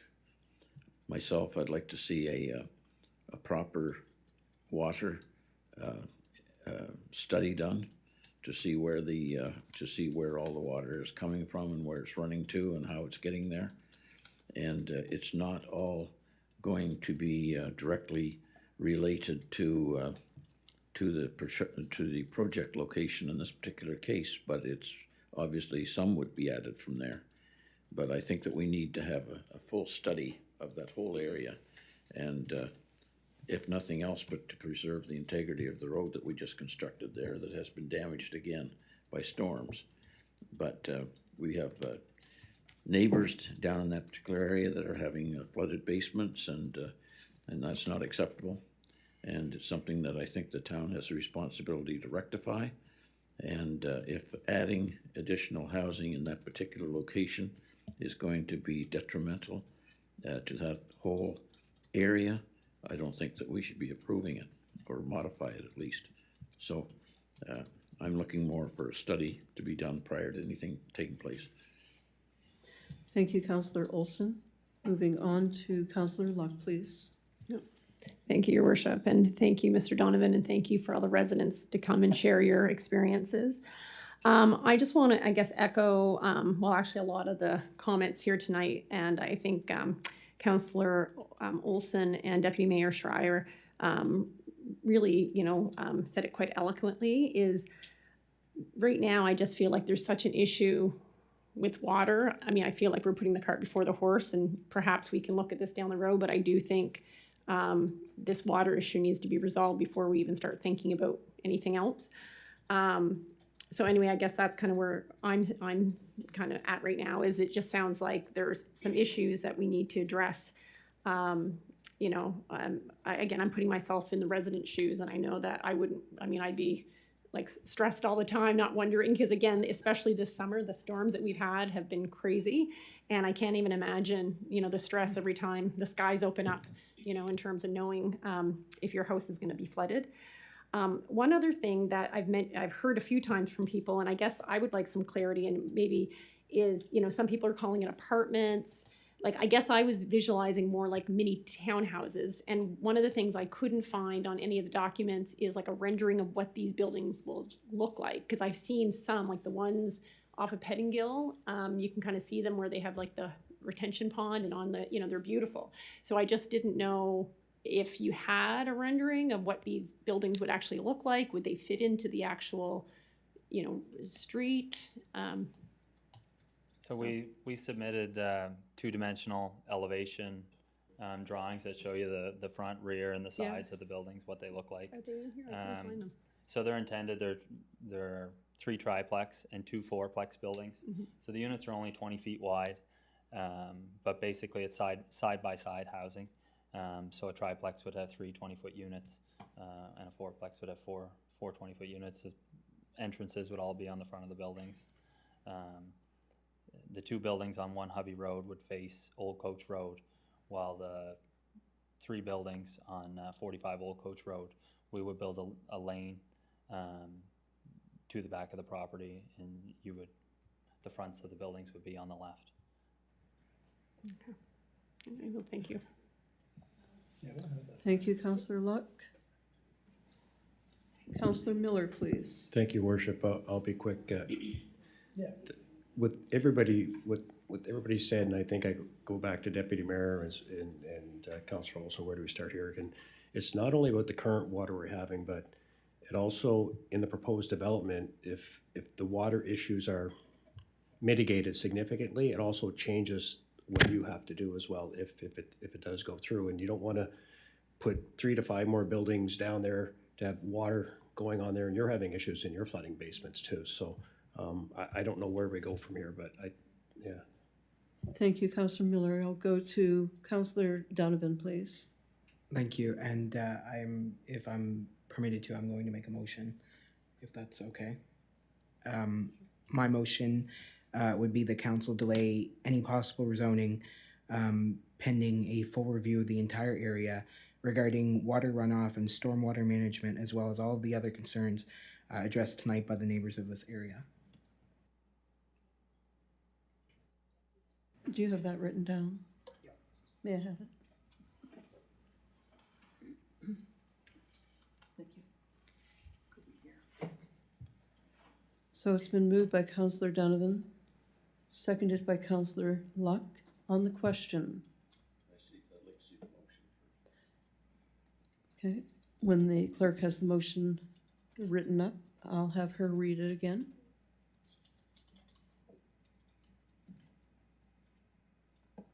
On the question, Deputy Mayor Scryer.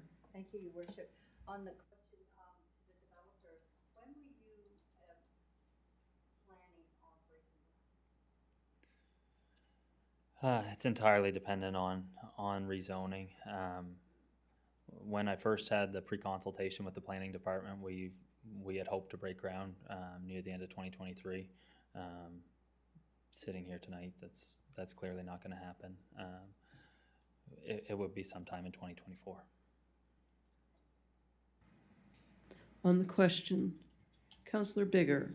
Thank you, Your Worship. Just for clarity, so I know the clerk is getting the new motion put together there. So are we suggesting this would be in place of going forward with the first and second reading? That's correct. Tonight? Okay, because I was going to say I think that would probably be prudent. So the motion is, Madam Clerk, would you mind reading that? Doesn't come up. Yes, through you, Your Okay. Worship. It was moved by Councillor Donovan, seconded by Councillor Luck. Council delay possible rezoning pending a full review of the area regarding the water runoff and stormwater management, as well as the concerns addressed by the neighbors of this area. Thank you, Madam Clerk.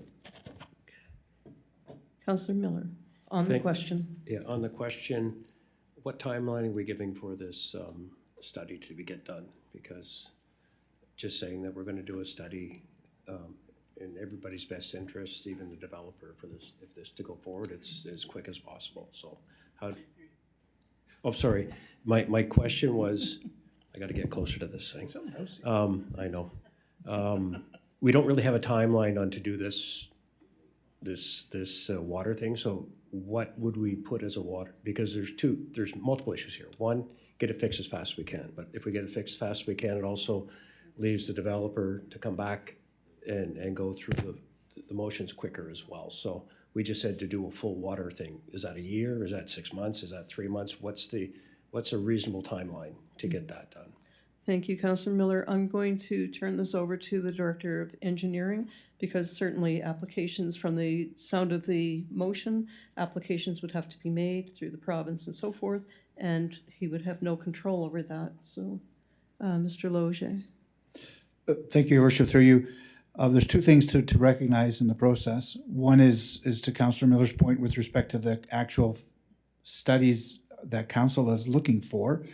If staff undertakes them with, say, we bring some consultants on board, we've got some preliminary work that we had done with respect to the repairs that are being conducted these next few weeks. But I think what we would be looking at is upstream contributors beyond the conditions that we found now. So we would be bringing somebody on board for that, to look at that. And I would imagine that's a if the consultants are not busy, that is at least a 30-day exercise.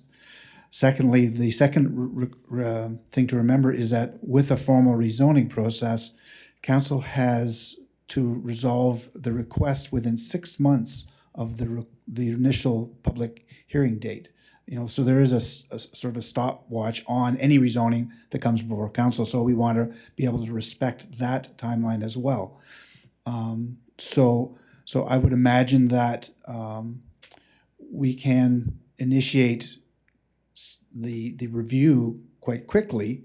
It's just a question of being able to analyze the information and bring back a comprehensive document for our review, but also combine that with the input from the developer and his consultant on how their stormwater management plan is going to be incorporated into the overall area. And I don't have a feel for that timeline, but I know for us to turn it around quickly, as I said, it would not be any quicker than 30 days, 45 days for us.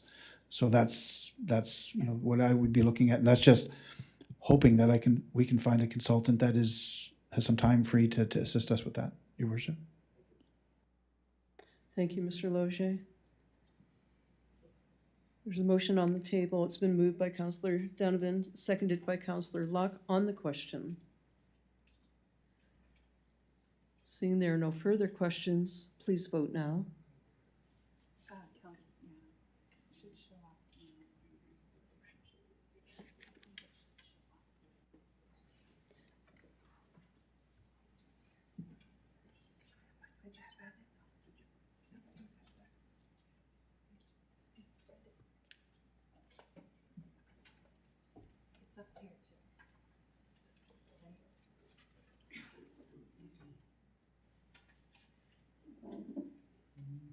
Motion carried unanimously, 7-0. Thank you all for being here this evening and for giving your presentations in a very respectful way. Thank you, Mr. Donovan. Thank you, citizens of Quispamsis.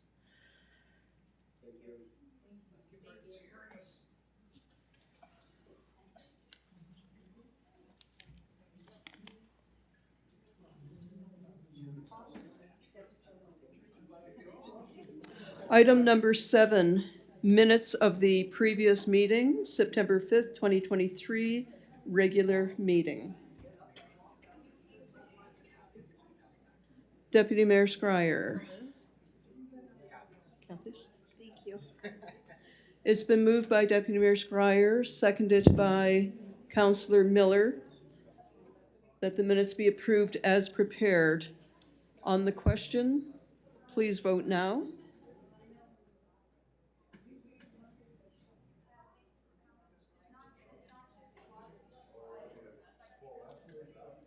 Motion carried 7-0. Unfinished business, item 8, draft UMNB resolution request to province to remove social development, I believe that's community development and health services, from Regional Services Commission's mandate. UMNB deadline for submissions of resolutions is October 20th, 2023. Any comments on that? Deputy Mayor Scryer, please.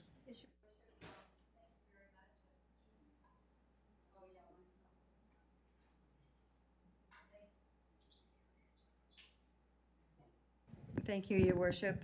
Just to follow up on this from the last council meeting. So I wanted to really emphasize that we believe in community spirit, and we believe in sharing responsibilities. But we also believe that the downloading of responsibilities needs to come with some money. And it does take a lot of effort, and we've seen that in Greater St. John with BCAPI, and there's so many nonprofits that work on behalf in community development. And in Quispamsis, we have Oasis and seniors groups, and there's a lot that's happening. And we ourselves as a town do a lot for social development as well, or community development. I know our director of community services, that she often talks about, we have access to free swimming, free skates, access to trails. So it's important, and I don't want to downplay it. I believe that we all need to be part of community development, and so it is very important. What I also believe is that with the mandate comes a responsibility for the financial aspect to come with it. So I would also, on that, I would like to add another whereas, whereas municipalities are limited with respect to generating revenue, because I feel that's very important in our whereas. And be it resolved that the UMNB call upon the government of New Brunswick to remove the social development / health mandates from the regional service commissions, including the added cost associated with the 2024 budget. What I wanted council to discuss tonight, if they wanted to add to that motion and say, or therefore be it resolved that they support the budget by 100%. They contribute 100% to the community development budget. I'll just, if council wants to entertain adding that to the motion, that would be fine, or whatever else they would like to see. Kathy, do we need a motion on that to change that? No, because this was just a propose, so we can add that. Yeah. So I would say we add the whereas and a discussion. This is proposed, as the clerk just said. So if council would like to put the right thoughts forward to adding to the proposal, the last point, therefore it be resolved, if they wanted to do any revisions to that. Thank you, Deputy Mayor Schreier. Councillor Luck, please. Thank you, Your Worship. I agree, and I'm fine with those amendments. I guess I'm just wondering if kind of throwing money at the social development speaks to the draw on our resources, and I should say drain on our resources, and also the limited skill set. You know, I mean, some of these things for social development, you know, that the province has, they also have people that have the skill set to address them, and I'm just wondering if that should also be identified, because it's not just getting extra money, it's the draw on our current resources that we just don't have. It's like kind of stealing from Peter to pay Paul, and I don't know if that should also be identified, because I think that's also, you know, again, we can have all the money in the world, but we still only have limited human resources to actually address some of these things, and limited skill set, because, you know, a lot of these things will take, you know, kind of expertise in the area. So anyway, those are just some of my comments. Thank you. Thank you, Councillor Luck. And as mentioned earlier, we have the mandate placed upon us for community development, which includes affordable housing, addiction, and mental health. And certainly the very fact that we do not have the human resources for those very, very important parts of this mandate, I think it is incumbent to ensure that we find out exactly what it is that we are identifying under this mandate. Because right now, I don't believe it's clear what the request is. So if it is to identify the number of people who are suffering or who are homeless or who need affordable housing or who may be suffering from addiction, do we hand that information off at that point to the province of New Brunswick, who have the resources and who do have the funding support? Councillor Olson. Thank you, Your Worship. I don't support that addition at all. I don't think that we should be assuming any of those responsibilities. They've got whole departments in Fredericton that run this, plus other agencies around the province that assist the government. But they're funded by the government. They've got offices full of the talent that's required to address these things, like Councillor Luck has mentioned. And money isn't everything. We do not have the personnel for it. We don't have the facilities to take on the additional manpower. And it's just a downloading of responsibilities that I don't think that we should show any interest at all in assuming responsibilities for that. So that's my thoughts. Thank you, Councillor Olson. Councillor Thompson, please. Oh, no, that was... The deputy mayor was using my microphone. Thank you. Councillor Bigger. Thank you, Your Worship. I have kind of a nerdy thing to say here. The final whereas paragraph, I think there are a couple of grammar errors that should be fixed if this is a formal letter. For example, the second to last line says the provincial government is clearly abdicating its duty. I believe it should be duties. plural. And I believe it's encumbering with an E, not E, not encumbering with an I. I believe encumbering refers to something to do with real estate. But if you're meaning to say burdening down or restricting local governments with further significant financial costs, for example, I believe that's encumbering. And that, friends, is your science talk for the night. Thank you, Councillor Bigger. Which? Councillor Thompson, please. Thank you, Your Worship. I would just like to make everyone aware, if you're not aware, that this resolution will go to UMNB and it will go to the Resolutions Committee, and they may make it a little smaller, they may make it a little bigger, they may send it back to us.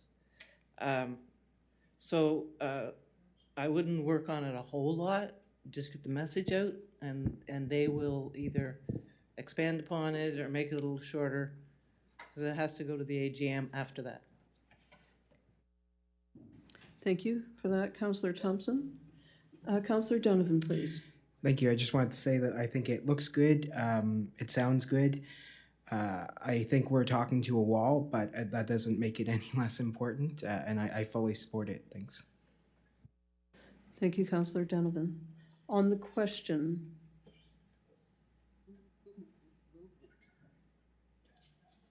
did you move on? I'll move it. It's Yeah, been, refresh it so you have the changes. Okay, yes. Push it down. Because there was a few changes there in the discussion. it's been moved by Deputy Mayor Schreier. You've already read that? No, I haven't. Okay, go Would you ahead. like it read? Yes.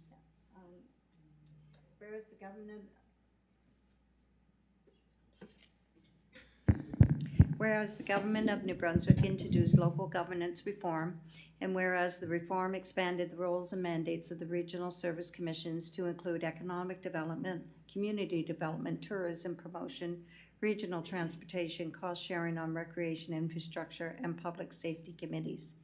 And whereas municipalities are limited to with respect to funding, and that the local government only has limited human resources that do not have the necessary skill set, may not have the necessary skill sets, nor facilities to assume responsibilities for social development. And whereas the three largest commissions, Southeast Fundy and the Capital Region, have been given social mandates to partner with the provincial government to ensure the coordination of services to address growing social needs, including homelessness, poverty, newcomer services, and mental health.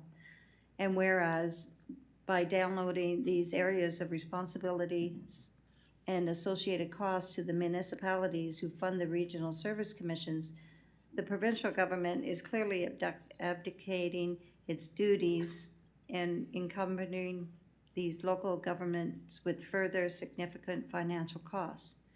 Therefore, be it resolved that the UMNB call upon the government of New Brunswick to remove the social development health mandates from the regional service commissions, including the added costs associated with their 2024 budgets, or thereby the government support the addition of the proposed social development mandate, provided that they also fund it 100%. It's been moved by Deputy Mayor Schreier, seconded by Councillor Donovan. On the question,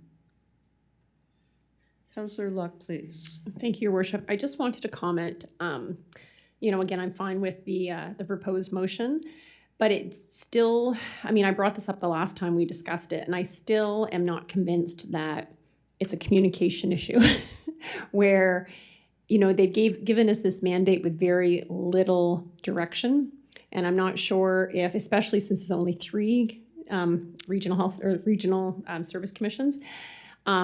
So again, they might be thinking, when I say they, I guess the provincial government that's given us the mandate might be thinking similar things to what Deputy Mayor Schreier had used as examples, like, offering different things in our community or sharing resources or having, an area for newcomers, like things that we do already, and kind of partnering and making sure that they're regional versus kind of our interpretation of it where it's a lot bigger than that. So I guess I'm hoping this motion, if anything, either gets the money because they expect us to do what we are thinking they're expecting us to do, or at least raise the awareness that the communication isn't there and the clarity isn't there in terms of how we're interpreting what they want us to do. Maybe it's something a lot less than what we're thinking, and it's not going to pull resources. And I don't know how it couldn't, but I just feel like there's definitely a lot of gray area, and if anything, we need clarity on that piece of the mandate. Thank you. Thank you, Councillor Luck. And as mentioned earlier, we are cutting teeth with all of these new mandates, and there was the idea of putting the umbrella over the region for these mandates, but there was no plan that came with it. So the fact that we don't have all the detail, the idea did not come with detail. So we are in the process of carving that out as best we can, and there will be a point, as I say, what do we do when we have the information as to whether it is addiction or housing or any of these that have been formerly under the provincial government. We need to know what we do with the information once we have it, because we do not have the skill set, we do not have the human resources, we do not have the funding to look after affordable housing. We do not have the skill set to deal with mental health, addiction, or some of the issues that come as a result of that. So on the question once more, Councillor Olson. Thank you, Worship. That's exactly the reason that I want to say no to all of this, because we haven't got clarity on it. And if they feel strongly enough that we should be doing, let them come back to us and tell us what they want us to do. It's not really that big a deal, and it's not going to cost that much, and why are we so upset? But we're approving something here, and the last line is we want them to fund it 100%. That means nothing to them. They don't fund anything 100%. Thank you, Councillor Olson. On the question, seeing there are none, please vote now. Councillor Donovan did. Yes, Councillor Donovan, you seconded that, right?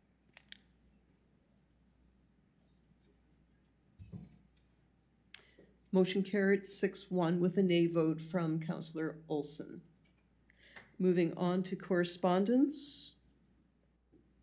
Holly Knight sent in her letter of resignation as Quispamsis representative on Pro Kids.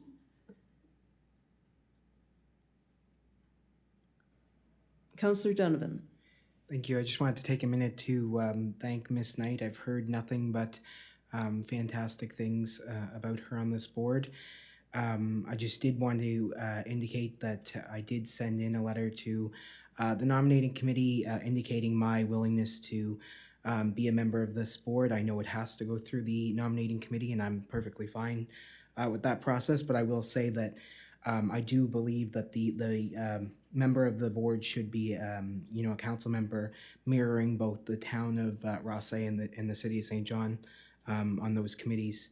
And in saying that, I will move that council accept Ms. Knight's letter of resignation as a town's representative on Pro Kids with regret, and the current vacancy on this committee be referred to the nominating committee to recommend to council a replacement. Thank you. It's been moved by Councillor Donovan, seconded by Councillor Miller. On the question,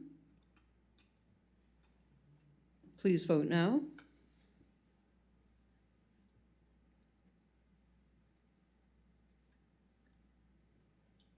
Motion carried 7-0, and certainly a very heartfelt thanks to Holly Knight for the work and the dedication that she has had for Pro Kids during her term. Item 9B, staff report from Director of Engineering Works, Planning and Development Services Department, Building Inspection and Bylaw, enforcement officer appointments. Counselor Bigger.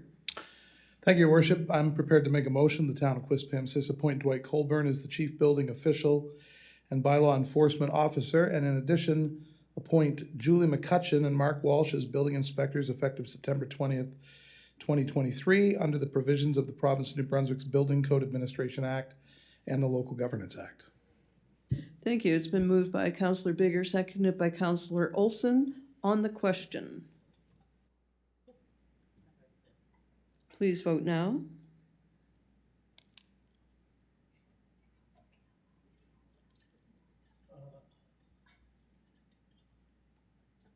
Motion carried 7-0. Item 9C, request for waiving or reduction of facility fees at town facilities in 2024. Staff report from Director of Community Services.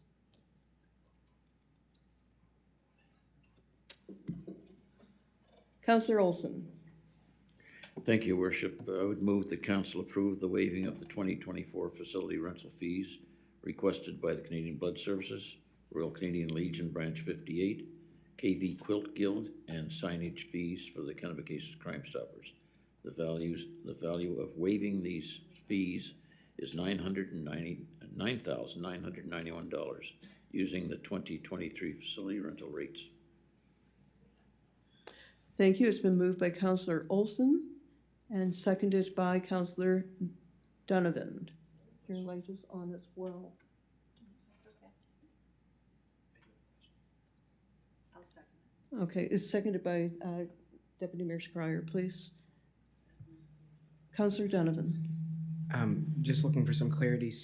So through you to the Director of Community Services, in that staff report, there were numerous nonprofits and other individuals looking for the waiver of rental fees. So just to clarify that the others that are not listed in this motion have been denied their rent. Okay, perfect.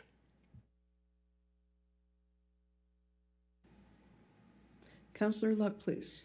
Thank you, Worship. I just wanted to clarify. So if we vote on this tonight and then we get into budgeting and we need to find a few $1,000s, is this set in stone, or can we still tweak it once we actually get all the budget? Like, so if we decide, you know what, we're gonna, maybe, not maybe provide the full rental, but, cut the rental fees, like, is this all or nothing, or do we have flexibility once we see the rest of the budget? I'll have Ms. Snow, our clerk, respond to that. You, Your Worship, the idea this evening would be if council approves this, this is the revenues that would be removed from the proposed 2024 budget. Until the budget is finalized, council could make a change, but the idea is that this will impact the amount that's put in the proposed budget. Thank you. It's been moved by Councillor Olson, seconded by Deputy Mayor Schreier. On the question, please vote now.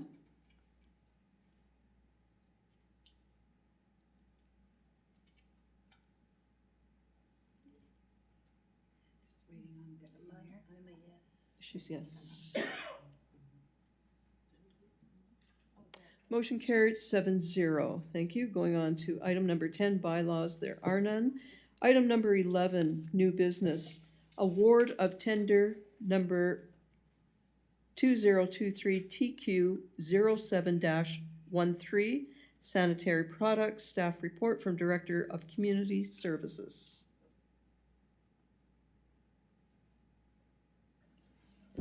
Councillor Miller. Thank you, Your Worship. I'd move that council award RFP number 2023 TQ07-13 for sanitary supplies for municipal facilities to Protect Sanitation. Thank you very much. Been moved by Councillor Miller, seconded by Councillor Olson. Yes. Okay.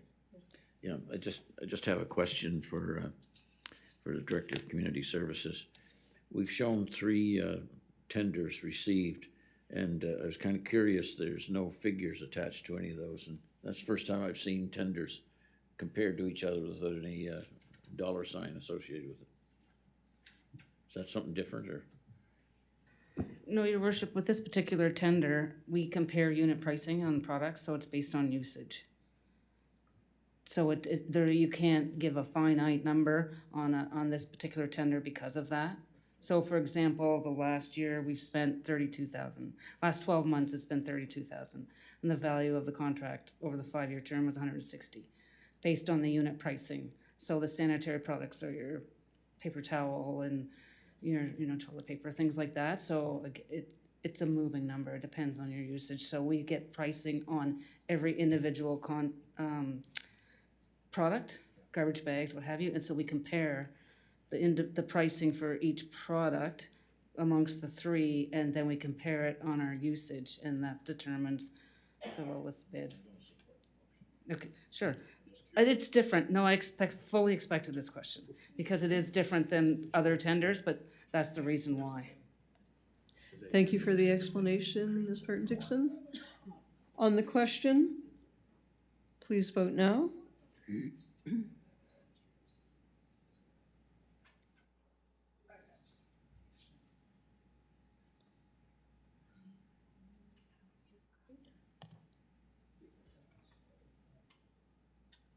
in favor of the toilet paper.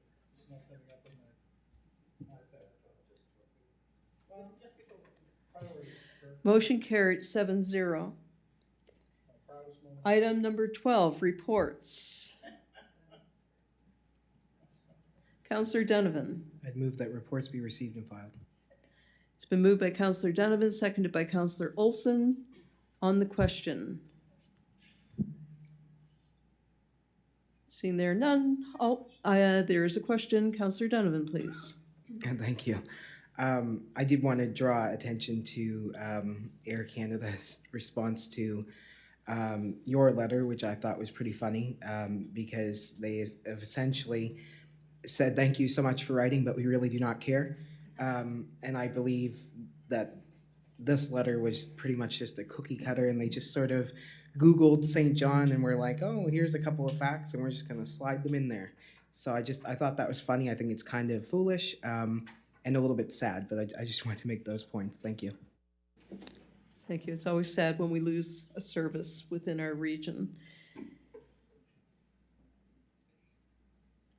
On the question,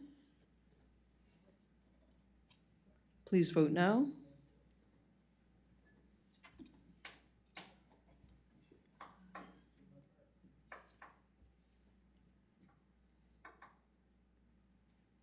Motion carried 7-0. Item 13, business arising from Committee of the Whole, Fernwood Park amending subdivision, Phase 3B, LPP, transfer to 23 Meadowlark Drive property. Councillor Bigger. Thank you, Your Worship. I move that council grant assent to Fernwood Park Phase 3B amending subdivision plan for the transfer of 42 square meters of LPP through consolidation with PID 30336689 and the creation of a local government services easement upon registration in the provincial land registration system. It's been moved by Councillor Bigger and seconded by Councillor Thompson. On the question. There are none. Please vote now.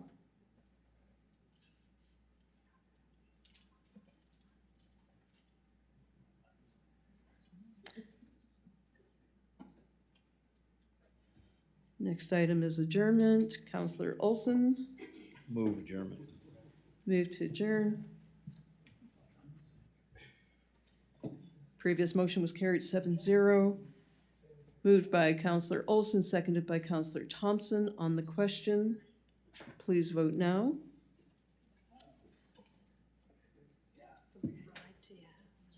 I know, I was going to tell you that. Yeah, I am. Motion carried 7-0. Have a good night, everybody. Hope you find some joy in the coming days.